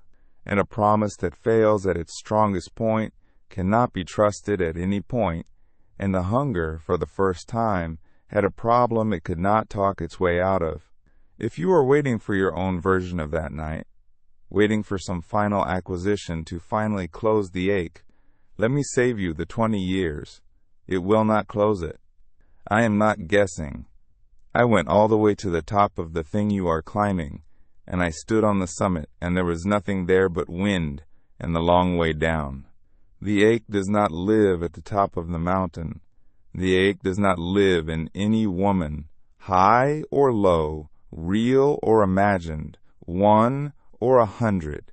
The ache lives in you, in the specific shape of a hunger that grows by feeding, and the summit cannot reach it, because the summit is made of the very thing that feeds it. I had to go to the top to learn that the top was not the answer. Maybe you do too. But if anything I am telling you is landing in your chest the way it is landing in mine as I say it, maybe you do not. Maybe you can take the crack I paid 20 years for and let a little light into your own sealed room right now, tonight, and start to look at what it actually cost you to keep that room sealed for so long. Because the morning after the emptiest night of my life, the crack stayed open just wide enough for me to start, at last, to add up the bill. And the bill was enormous. Let me show you the ledger. Chapter 12. The Ledger. For 20 years I had kept only one set of books, and they were the hunger's books, and the hunger only ever counted one thing, which was wins. Matches, numbers, nights, conquests. By that accounting I was rich. But after the emptiest night of my life, with the crack open just wide enough to let some honesty in, I started, slowly and against enormous resistance, to keep a second set of books. The real ones. The ledger of what it had actually cost me to spend 2 decades feeding the beast. And I want to walk you through that ledger line by line, because I think a lot of men never do this, never make themselves add it up. And the not adding up is a large part of how the thing keeps you. It hides the total. It lets you pay in small daily installments so you never see the size of the debt. The first line was time. Just time, raw time, the hours. I made myself do the arithmetic once, and it nearly took my legs out. The hours on the apps, swiping, an infinity of quarter seconds, that added up to weeks, to months, of my one life spent flicking my thumb across strangers' faces. The nights out that were really work, scanning, hunting, coming home empty and counting it a loss. The hours of planning and messaging and driving and waiting. The uncountable background hours, the ones you cannot even bill, the ones where I was physically present in my own life but mentally away in the hunt. At dinners, at meetings, at my mother's kitchen table, half of me always gone. When I added it honestly, I had spent something close to a decade of waking life, the best and most vital years a man gets, in service of a hunger that never once stayed fed. A decade. You do not get it back. That is the first and largest line. And there is no refund on it, and I make myself look at it squarely, because looking at it squarely is part of what keeps me free now. The second line was the people. This one hurt worse than the time, because time is just gone, but the people were a wound I put into other human beings. My friends, the real ones, the men who would have stood beside me for anything, had quietly become an audience for my hunting, and then, when I stopped being able to be present even with them, had quietly drifted to arm's length, and I had let them, because friendship did not feed the beast, and the beast ran my calendar. My family, the same. I had been a ghost at my own family's table for years, warm on the surface and gone underneath, and my mother, who is not a fool, had felt it, and had stopped, at some point, telling me the long stories, and I had been relieved, and the relief is one of the ugliest things I have to own in this whole book. And the women, all of them, the ones I filed under low and used, and left a little emptier than I found them. The one who said, "You're not really here," and was right. And, in a way, the ones who might have been something real, the good and present women I could not see because I was always looking past them for the next pull, women who might have loved me, and whom I might have loved, filed away unmet, because presence had become impossible for me. That is a whole line of the ledger written in people, and people do not stream copy back into place like a file. Some of that is just gone too. The third line was myself, and this is the subtlest and maybe the most expensive one. I had spent 20 years training myself, deliberately, daily, in the exact opposite of every quality a good and peaceful man needs.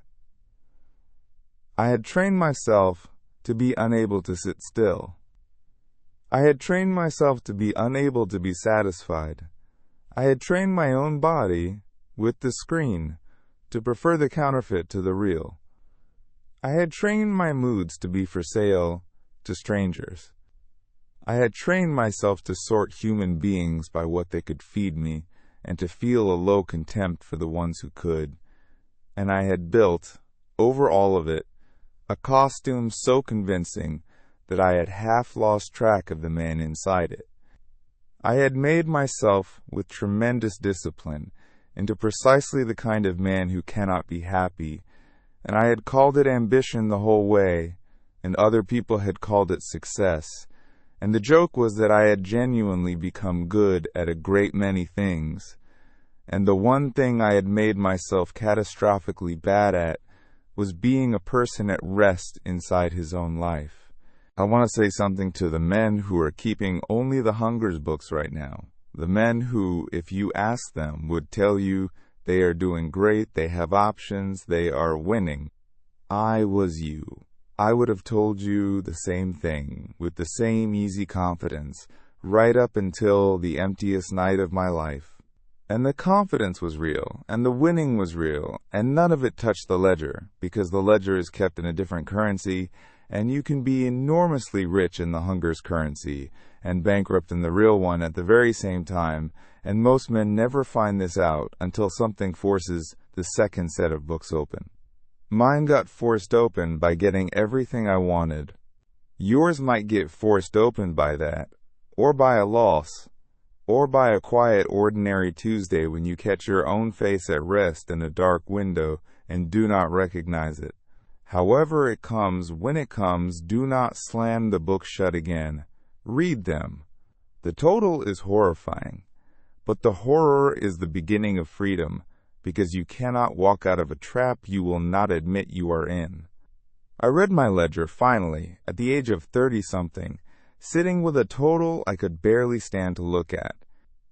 And I sat there, braced for despair, waiting for the bottom to fully give way. But something else happened instead, something I did not expect, and it turned out to be the hinge of my whole life. Staring at the size of what the hunger had cost me, I finally got angry enough and clear enough to ask the one question I had spent 20 years never asking. Not how do I feed this thing better, not how do I win the chase at last, but the real question, the only question, the one that changed everything. What if the wanting was never a message about the world at all? What if I had misunderstood from the very beginning what the hunger actually was? Chapter 13. The Lie I Finally Saw. Everything turns on what I understood next, so I'm going to slow all the way down and lay it out as clearly as I know how, because this one idea is the thing that freed me, and it is not a trick or a technique or a hack. It is just a true way of seeing that I had been blind to for 20 years, and once I saw it, I could not unsee it, and it took the whole structure of my captivity apart from the inside.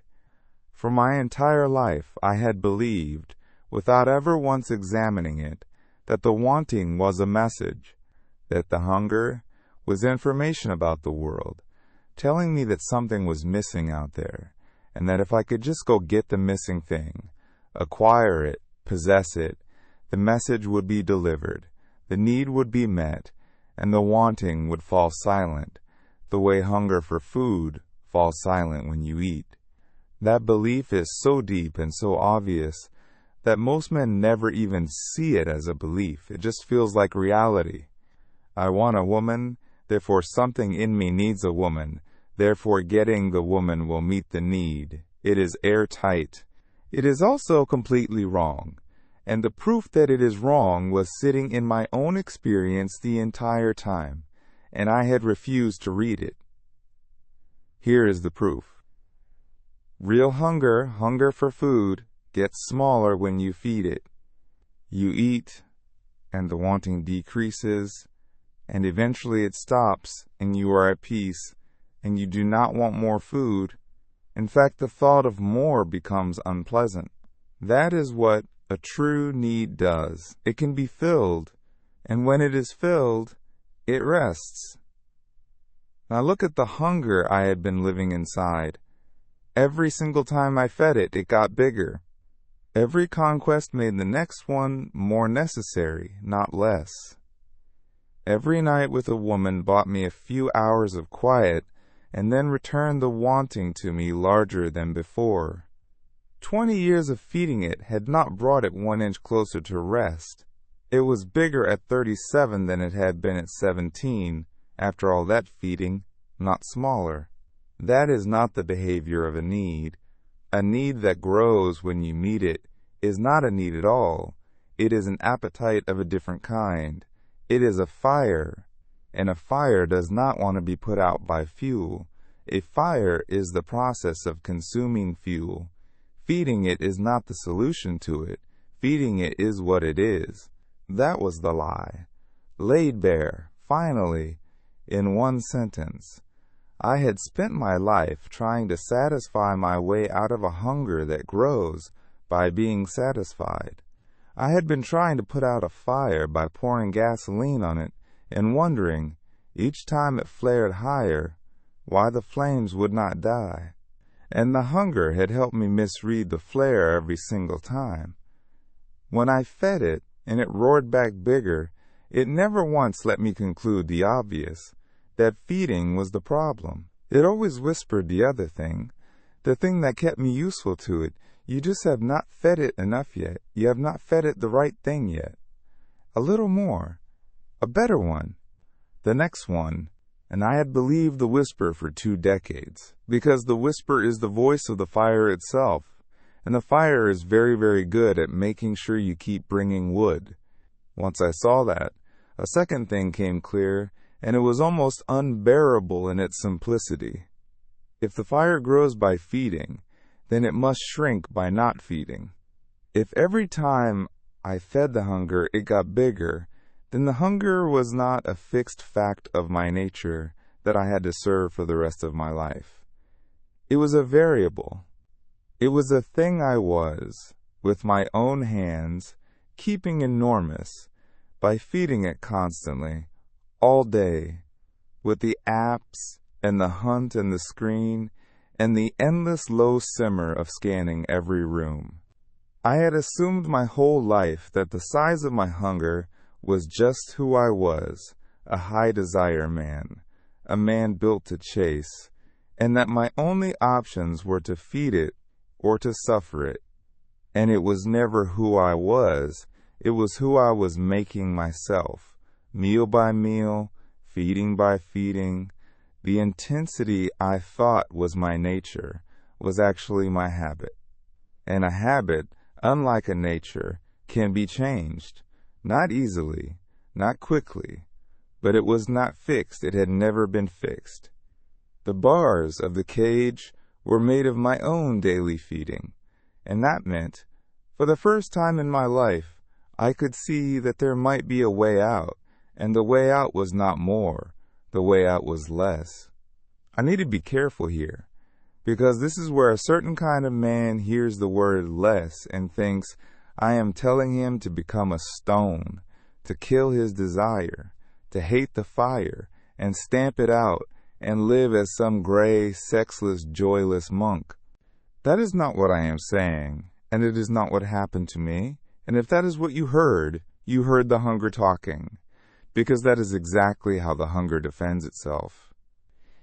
It tells you the only alternative to feeding it constantly is a bleak, lifelong deprivation, because that false choice keeps you feeding. The truth is in neither of those places. The truth is that desire is good and natural and part of being a living man, but that there is an enormous difference between having a desire and being owned by an appetite you have fed to the size of a house. I did not need to kill the fire.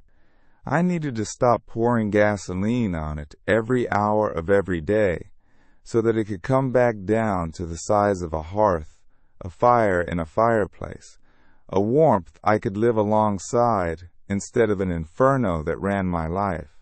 The goal was never no fire. The goal was a fire I owned instead of a fire that owned me, and that reframed the entire task in front of me. For 20 years the task had been, how do I get more? And it was a task with no end, an infinite treadmill, because more is not a destination. Now the task was completely different. The task was to stop feeding the beast and let it starve back down to a size a free man could carry, to go on a fast, not from food, from the thing I had been binging on my whole life, to put down the screen and the machine and the hunt and the scanning, all the countless daily feedings, and to sit in the discomfort of not feeding a fire that had grown used to being fed every hour, and to hold that fast long enough for the fire to shrink. It was the simplest plan in the world to describe, and the hardest thing I have ever done in my life, because a fire that big does not go quietly, and the first thing it does when you stop feeding it is scream, and it screams in the exact voice you are least able to resist, and I had to learn to sit in the screaming without moving, night after night, until it began, at long last, to die down. That fast, and what it was actually like to live through the worst of it, is the next thing I have to tell you, because that is where the freedom is actually won, in the days when the beast is starving and begging, and you do not feed it. Chapter 14. Starving the Beast. I wish I could tell you that seeing the truth was enough. It was not. Seeing the truth is necessary, and it is nothing, on its own, because the beast does not live in your understanding. It lives in your body, in 20 years of grooved habit, and you cannot think your way out of a groove that deep. You have to walk your way out, one hard day at a time, and the walking is not clever or inspiring. It is just hard, and I am going to tell you exactly what it was like, so that when it is hard for you, and it will be, you will know you are not failing. You are just doing the actual thing. I started by cutting the feedings, all of them, as many as I could reach. I deleted the apps, and I mean deleted, account and all, not hidden in a folder, because a machine you can reach in 2 seconds is a machine you will reach for.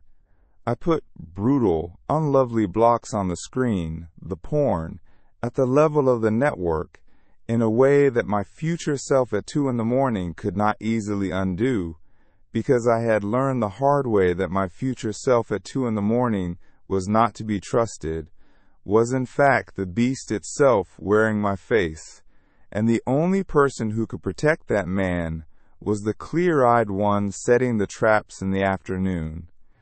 And I stopped, as best a man can, the scanning. That was the subtlest one and the hardest, because it was not an app I could delete. It was a reflex worn into me over decades. The automatic sweep of every room, every street, every screen, for the next thing to want. I could not delete it. I could only, 10,000 times, notice it starting, and gently decline to follow it, and let my eyes come back to my own life, to the person actually in front of me, to the coffee actually in my hand. And then the withdrawal came, and I was not ready for it, even though I had told myself I was. Because I had framed this as putting down a bad habit, and it did not feel like putting down a habit, it felt like grief, and it felt like sickness, and it felt, some nights, like dying. The beast, cut off from its constant feeding, did not shrink quietly. It panicked. It raged. It sent the hunger up through me in waves, so strong they bent my whole attention. Hours where I could think of nothing else, where every cell seemed to be screaming that I needed this, that I could not live without it, that one more time would not hurt, that I had been too extreme, that a normal man does not deprive himself like this. And here's the thing I most need you to understand about those waves, the thing that is the entire practical secret of getting free. The wave lies about how long it will last. In the middle of a craving, it feels permanent, like it will keep rising forever until you either feed it or break. And it will not. It cannot. A craving is a wave, and a wave has a shape. It rises and it crests and it falls. And if you can simply not act, if you can sit still and breathe and let it move through you without your hands obeying it, it will pass. Every single time, it will pass. It always passed. I learned to time them. 20 minutes, sometimes less, of not moving, of just letting the thing scream and crest and break over me, and then the strange low tide on the other side. The quiet, the proof, one more time, that I could survive the wanting without obeying it. I gave the practice a name in my own head because naming it helped. I called it surfing. You do not fight a wave, you cannot fight a wave. A wave is far bigger than you, and if you try to stand against it head-on, it will destroy you. Which is exactly what happens to men who try to white-knuckle this by sheer force and pride. You do not fight it. You get on top of it, and you ride it. You say, all right, here it comes, this is a big one, and you feel it lift you, and you keep your balance, and you do not touch the phone, and you let it carry you up and over and down, and then it sets you back down on the sand, and it is gone, and you are still standing. Every wave I surfed instead of fed made the next one a little smaller. That is the mechanism working in reverse, at last, in my favor. The fire I was no longer feeding was, for the first time in 20 years, actually starting to shrink. I want to be honest about the failures, because a story of a clean, straight walk to freedom would be a lie and would hurt you when your own walk turned out to be crooked. I fell. More than once. There were nights the wave was too big, or I was too tired, or too lonely, or too proud to surf it, and I fed the beast, and felt the old flat shame come down, the you did it again. And the single most important thing I learned in the whole recovery, more important almost than the surfing, was what to do in the hour after a fall. Because the beast has one last trap, and it springs it exactly there in the shame after a slip. It whispers that you have blown it, that you were never going to make it, that you may as well go all the way now and start again Monday. That whisper has destroyed more men than the original craving ever did. And I learned to refuse it. I learned to treat a fall as a single event and not a verdict. To get up the very next hour, not the next Monday. To say, all right, that happened. And it does not erase the 50 waves I surfed before it, and the next wave is coming and I will surf that one. A man who surfs 90 waves and feeds 10 is not a failure.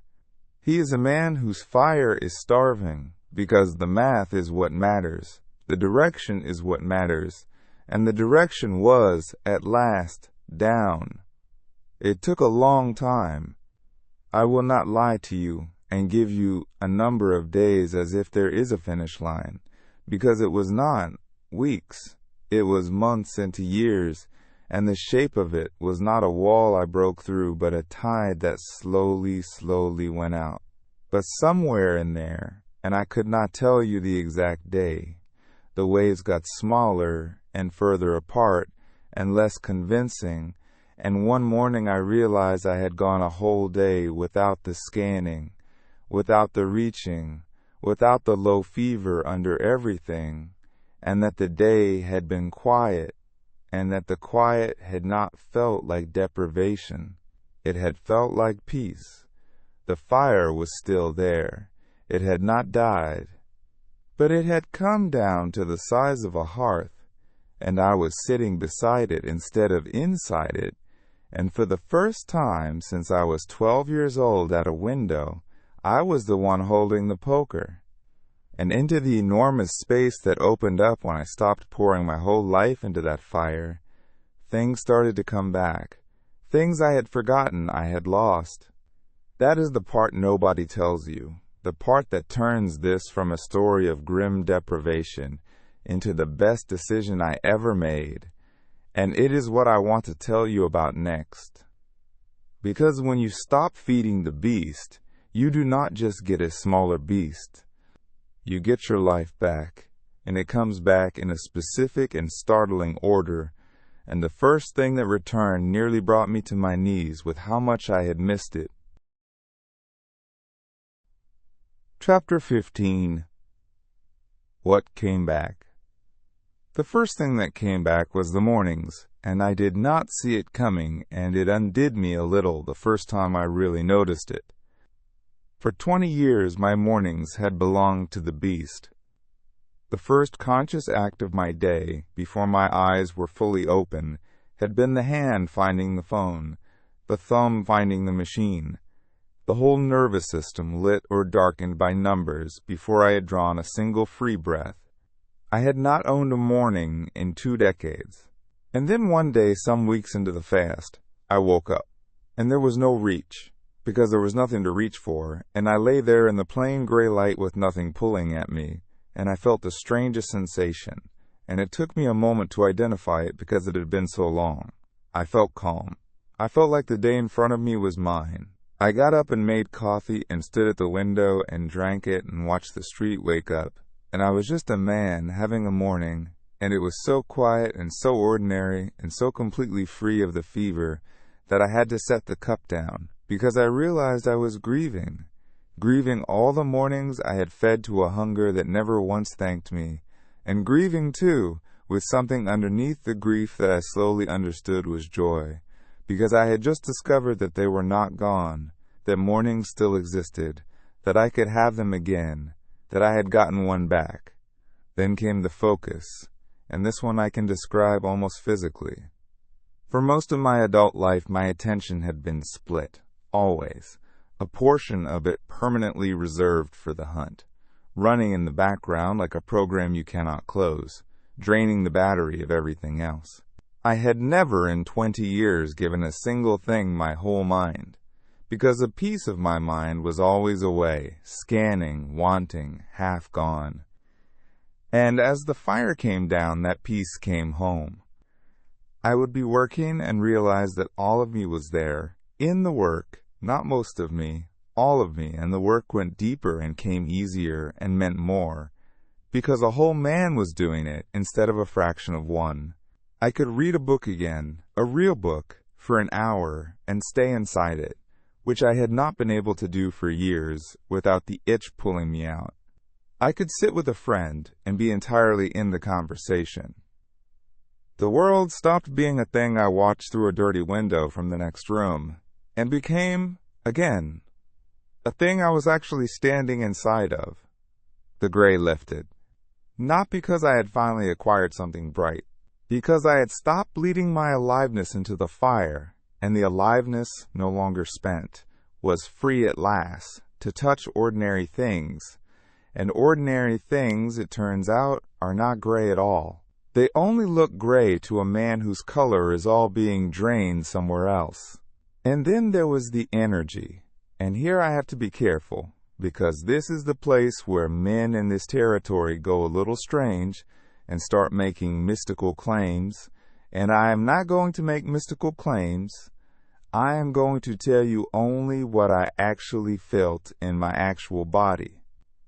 I had spent my whole adult life discharging an enormous amount of vital energy daily into the beast through the screen and the hunt, and when I stopped, that energy did not vanish. It stayed. It built. And I walked around, for the first time in my life, with a surplus, a kind of banked charge, a fullness in the chest and the spine that I had never felt. Because I had never once let it accumulate, I had always spent it the moment it arrived. I am not going to tell you it was magic. I am going to tell you it was drive. Plain male drive, the oldest fuel there is. And that for 20 years I had been dumping the entire tank every day into a fire that gave nothing back, and now the tank was full. And a full tank wants to go somewhere, wants to build something, wants to move, and I had all this power, and for a while, nowhere to put it. That surplus is real. Every man who has done this knows the surplus is real. The only question, and it is the most important question in the whole recovery, is where you point it, because a full tank is not automatically a good thing. It is just power, and power goes wherever you aim it, and if you do not aim it on purpose, the beast, which is not dead, only sleeping, will happily volunteer to take it back. Because I have to be honest with you about that too, the beast did not die. I want to keep saying that, because the movies and the gurus want to sell you a final victory, a day when the war is over and you are cured, and it is not true. And believing it is how men get ambushed a year in. The fire came down to a hearth, but a hearth can be built back into an inferno, quickly, by a few days of feeding, and the beast knew that, and on my worst and weakest days it would send up a flare, a big convincing wave, and murmur that surely now, after all this progress, I had earned a little, that one taste would not undo anything. And I learned that freedom is not a state you arrive at and then own forever. Freedom is a practice you keep. It is the daily, ordinary, unglamorous choice to not pour the gasoline, made again each morning, for the rest of your life. That sounds exhausting when I say it, but I promise you it is the opposite. Because the choice gets lighter every time you make it, and the life it protects gets richer every day you protect it, until keeping the fast is no longer a grim discipline, but simply the shape of a life you would not trade for anything, a life you are finally awake inside of. So I had the mornings back, and the focus, and a full tank of a drive I had never learned to use for anything but the chase. And that is where the real work of the second half of my life began. The work of learning where that fire actually wanted to go, once I stopped forcing all of it down the one narrow channel I had carved for it as a frightened boy. Because it turned out the fire was never only about women. It never had been. It was about something much larger, and I had spent 20 years spending it small. Chapter 16. where the fire wanted to go. I had a full tank for the first time in my life, and no idea what to do with it, and I want to tell you honestly that this was a dangerous season, more dangerous in some ways than the withdrawal, because a man with a great surplus of energy and no aim for it is a man the beast can still recruit. The energy has to go somewhere. That is not a metaphor, it is just true. Drive is pressure, and pressure seeks an outlet, and if you do not give it a worthy channel, it will find its way back to the old one, because the old channel is carved deep, and it is always right there. So the real question of the second half of my recovery was not how do I keep starving the beast? It was, where does all this fire actually want to go if I stop forcing every bit of it down the one crooked pipe I built when I was 19 and terrified? The first place it went was work, but a different kind of work than before.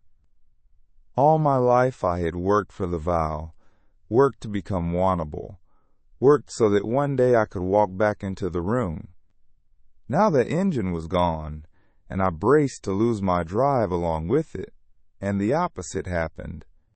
When I stopped working to be wanted and started working simply to build, to make a real thing well, the work got better, and it also, for the first time, started to feed something in me instead of just draining me. There is a deep and quiet satisfaction in making something real, something that lasts past the hour, something with your actual name on it, that the chase had never once given me, because the chase produced nothing, it only consumed, night after night, and left no monument but account. I began pouring the surplus into building things that would still exist in the morning, and the strange thing was that the more of the fire I put into that, the more the old hunger quieted, because I was finally giving the pressure a real place to go, a place that gave something back, and a fire with a good outlet does not claw at you the way a fire with no outlet does. Then it went, slowly and clumsily, back into the people I had ghosted, and this was the hardest and the best of it.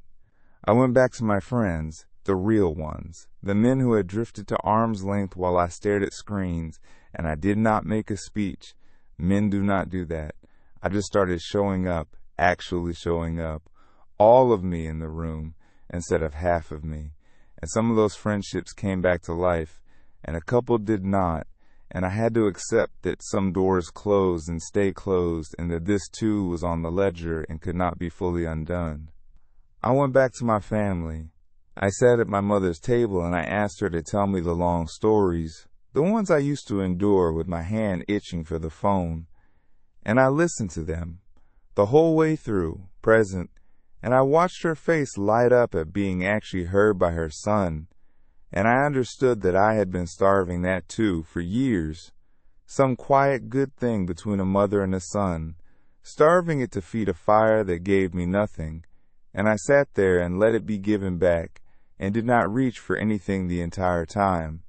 And some of the fire will tell you went to other men, and this surprised me most of all, because once I had said all of this out loud to myself, I found I could say small pieces of it to other men, carefully, the way men do, and I discovered that I was not rare, that I was not uniquely broken, that half the men I knew were carrying some version of the same fire and the same secret and the same shame, in silence, alone, exactly as I had.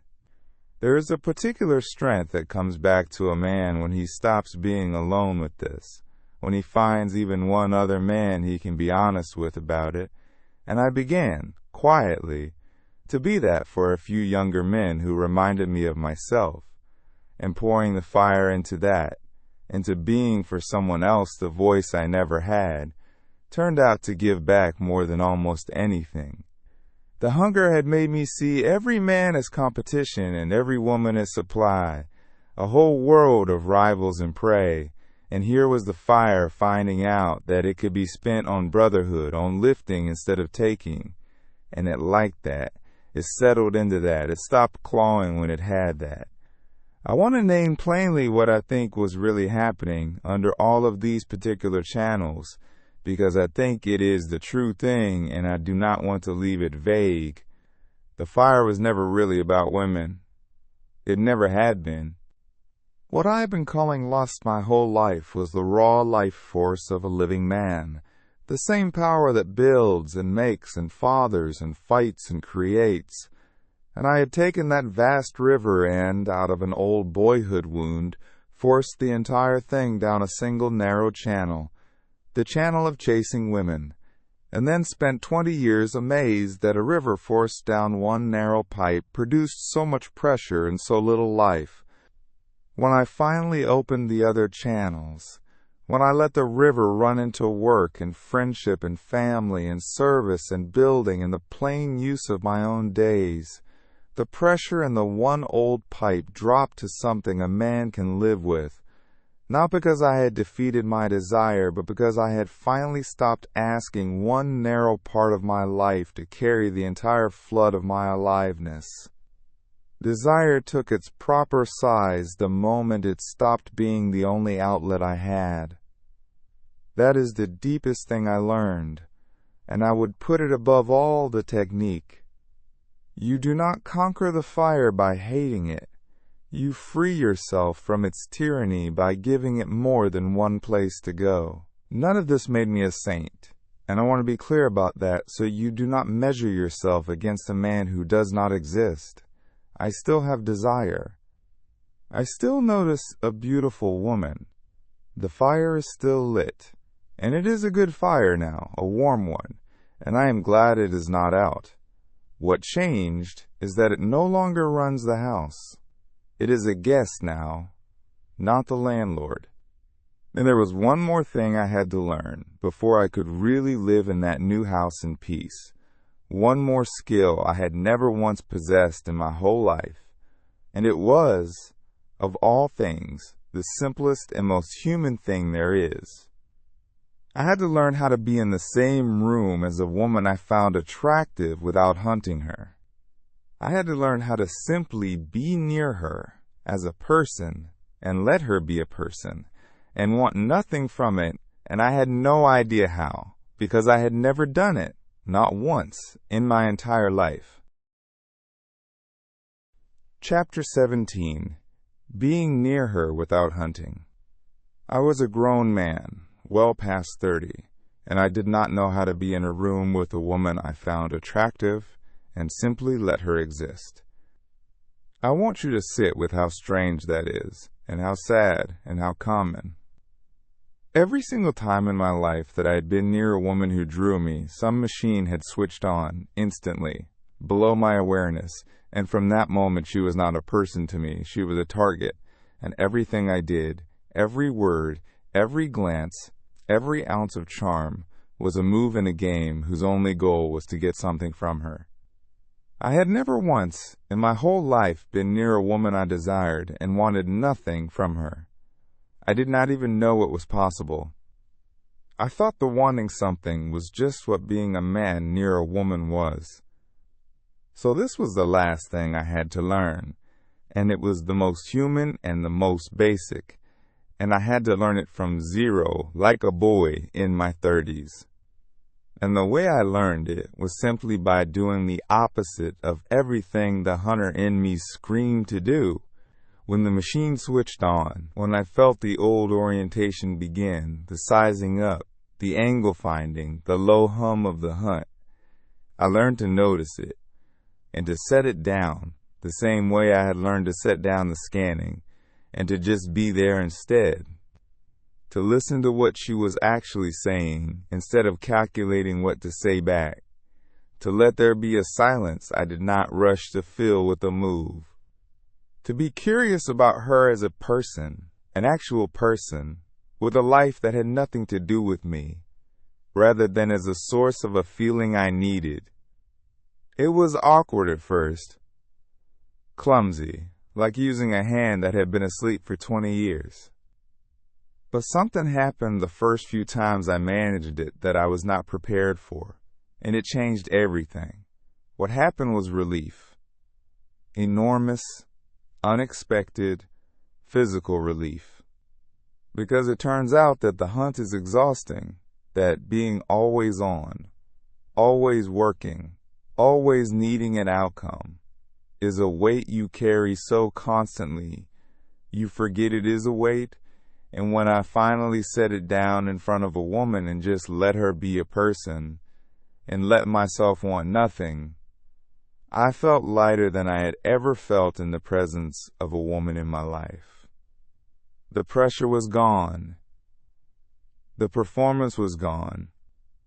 The whole apparatus of the chase, which I had thought was the price of admission to being near beauty, turned out to be a cage I had been carrying around myself, and the moment I stopped hunting, the door of it just swung open, and I could breathe. I could actually enjoy her. Not enjoy the getting of her, enjoy her, the person, the way you enjoy a good conversation or a bright afternoon, freely, with nothing owed and nothing at stake.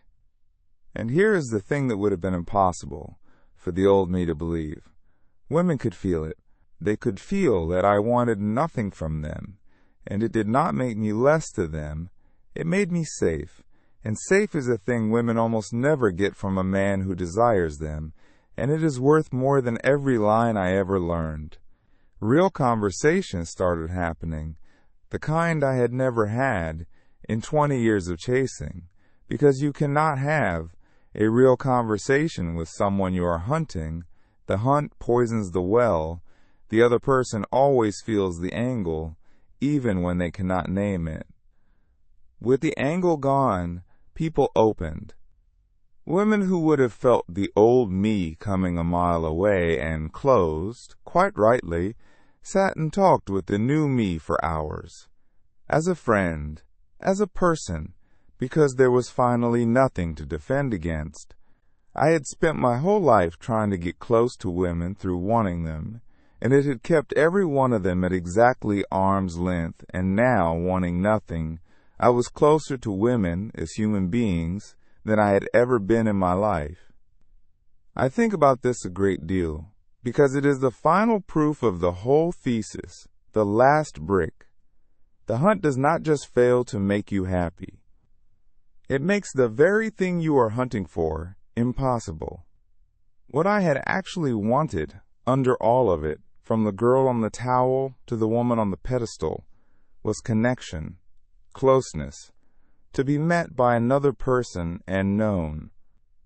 And the hunting, the wanting, the needing to get something, was the single greatest obstacle to that connection that could possibly exist, because you cannot be met by a person you are trying to acquire.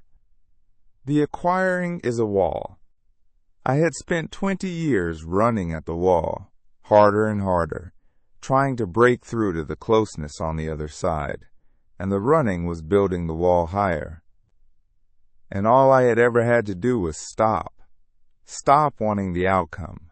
Stop hunting. And the wall, which had never been made of anything but my own hunger, simply was not there anymore. Which brought me at last, older and quieter and more free than I had ever been, to the strangest possibility of all, that a man who has stopped hunting, who has learned to be near a woman and want nothing, might be, for the very first time in his life, actually capable of love. Not the fever, not the pedestal, not the wanting of wanting. The real thing, the quiet warmth. The having, instead of the chasing. The thing I had been not just unable to find, but constitutionally unable to receive for my entire adult life. I had spent decades certain that love was the prize at the end of the hunt. It turned out love was on the other side of giving the hunt up. And I want to tell you about what happened when I finally, at long last, met someone with empty hands Chapter 18. Wanting Without Being Owned. I met her when I was not looking, which everyone always says, and which I used to think was a stupid thing people said, and which turned out to be the plain mechanical truth. I met her because I had finally stopped looking, and stopping looking had made me into a man who could actually be met. I am not going to tell you much about her for the same reason I have kept the mask on all the way through, and because she is a real and private person and not a trophy at the end of my story, and the old me would have wanted to display her, would have wanted you to know her tier, and the new me wants only to protect her. So I will tell you almost nothing about what she looks like, because for the first time in my life that was not the point, and I will tell you instead what it was like to love someone with empty hands, because that is the part that might help you. It was quiet. That is the first thing, and it nearly frightened me, because I had spent my whole life equating love with the fever, with the racing heart and the obsession, and the not being able to eat, and what I felt with her was not the fever, it was warm and steady and calm, and for a little while my old wiring tried to tell me that calm meant something was wrong, that if I was not in agony I must not really want her. I had to learn, again from zero, that the fever was never love. The fever was the hunger, and that what I was feeling now, this steady warmth, this wanting to simply be near her with nothing at stake, this was the real thing that the fever had only ever been a violent counterfeit of. The absence of agony was not the absence of love. It was the presence, at last, of peace. I had confused the two for 40 years. I still desired her, and I want to say that clearly, because I promised you at the very beginning that this was not a story about killing desire and becoming a stone.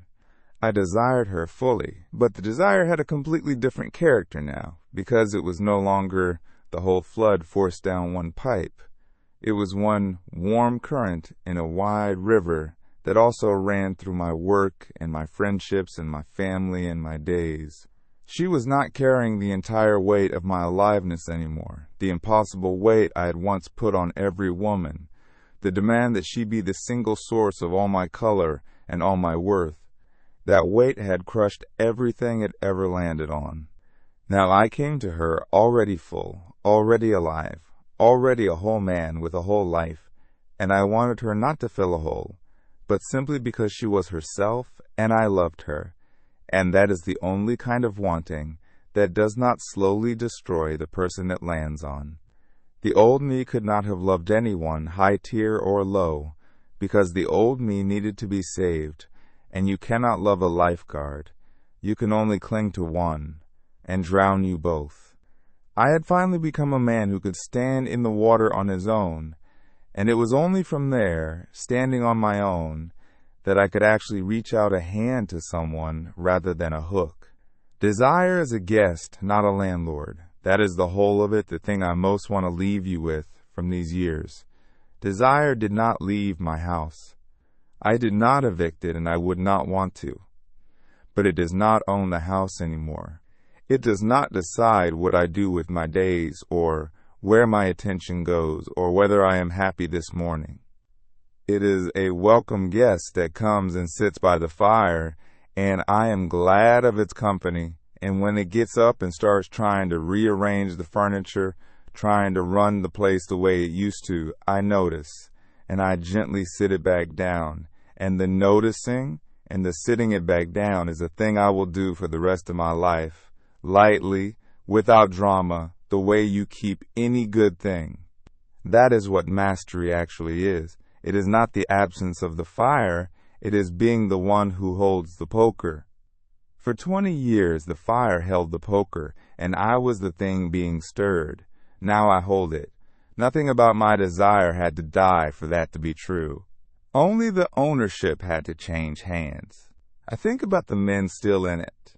The men where I was, and I want to say this to them directly, because it is the thing I most needed to hear and never did. You do not have to choose between the misery of feeding the beast forever and the gray death of starving all your desire away. That is a false choice, and it is the beast's favorite trick. Because as long as you believe those are the only two doors, you will keep choosing the first one.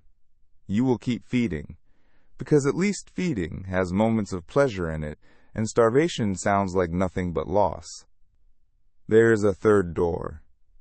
Behind the third door, your desire is alive and well, and you are simply no longer its slave. Behind the third door, you can want a woman fully and love her freely and still own your own mornings and your own moods and your own life. I did not know that door existed for 40 years. It exists. I live behind it now.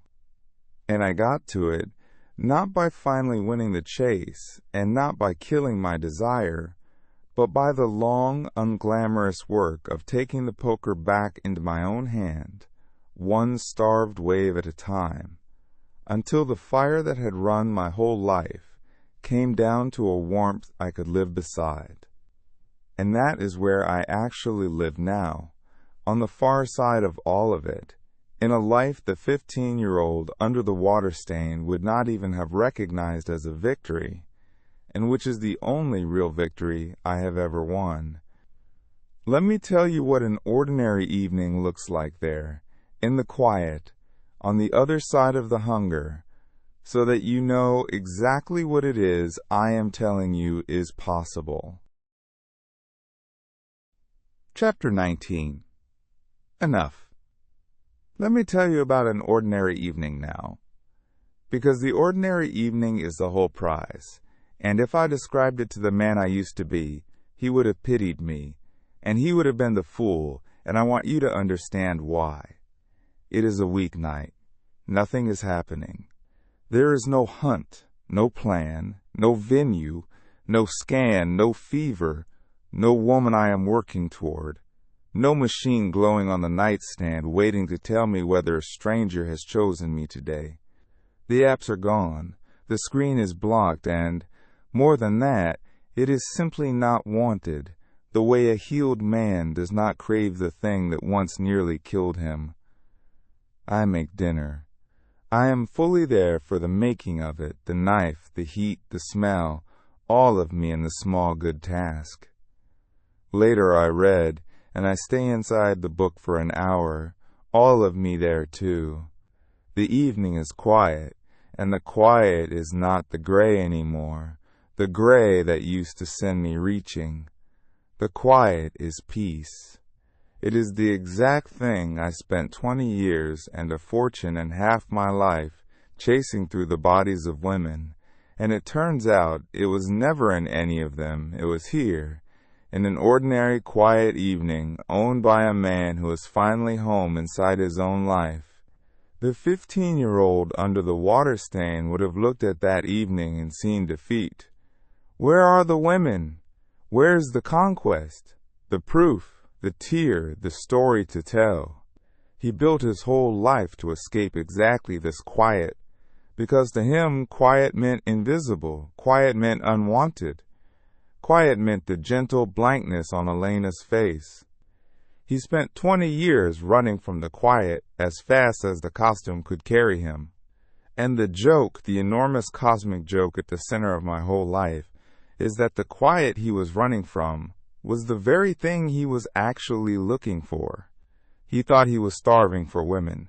He was starving for peace, for a self at rest, for a single evening where he did not need anything from anyone to feel that he was enough.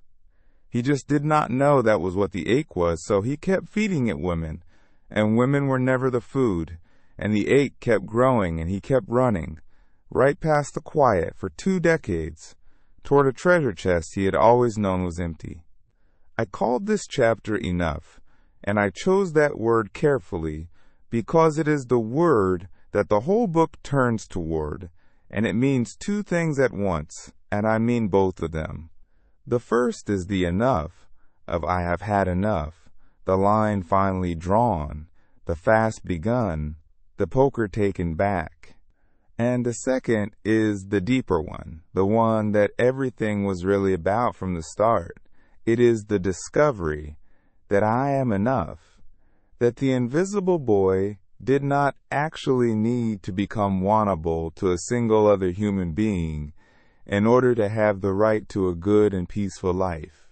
That the entire vow, the whole 20-year campaign to earn my way out of that gentle blankness by becoming someone women could not overlook, was built on a lie the frightened boy believed, which is that his worth was a thing other people gave him with their wanting, and that until they gave it he was nothing.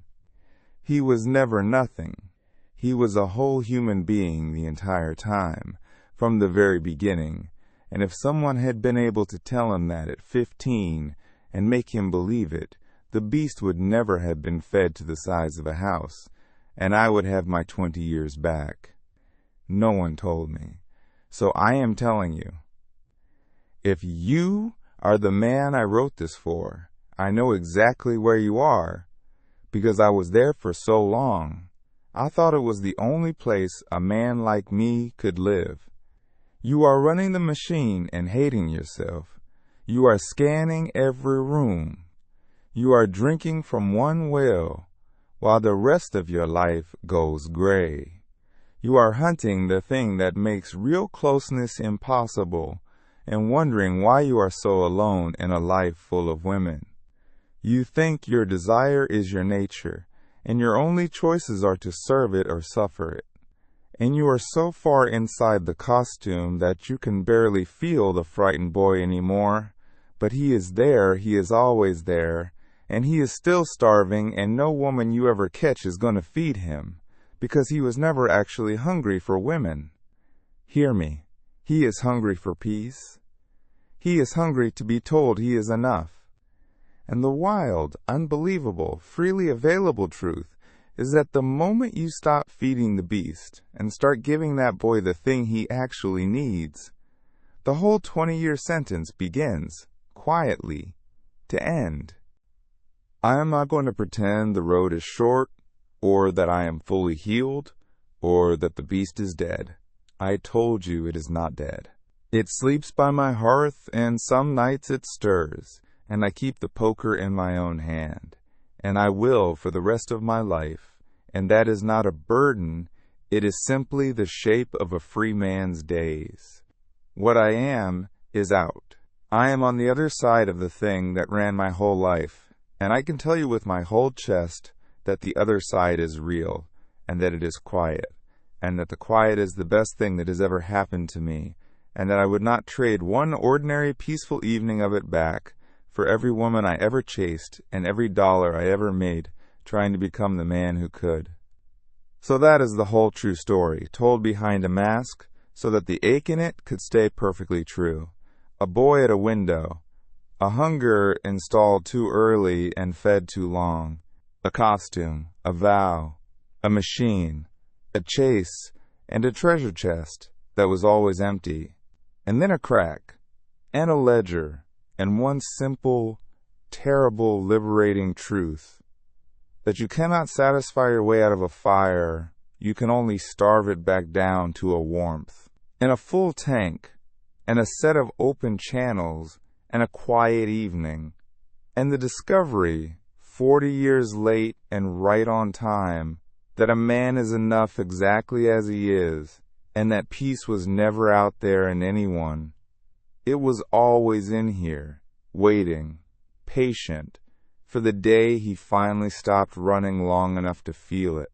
It is waiting for you too. Put down the phone. Draw the line tonight. Take the poker back into your own hand. The quiet is closer than you think, and it has been yours the entire time.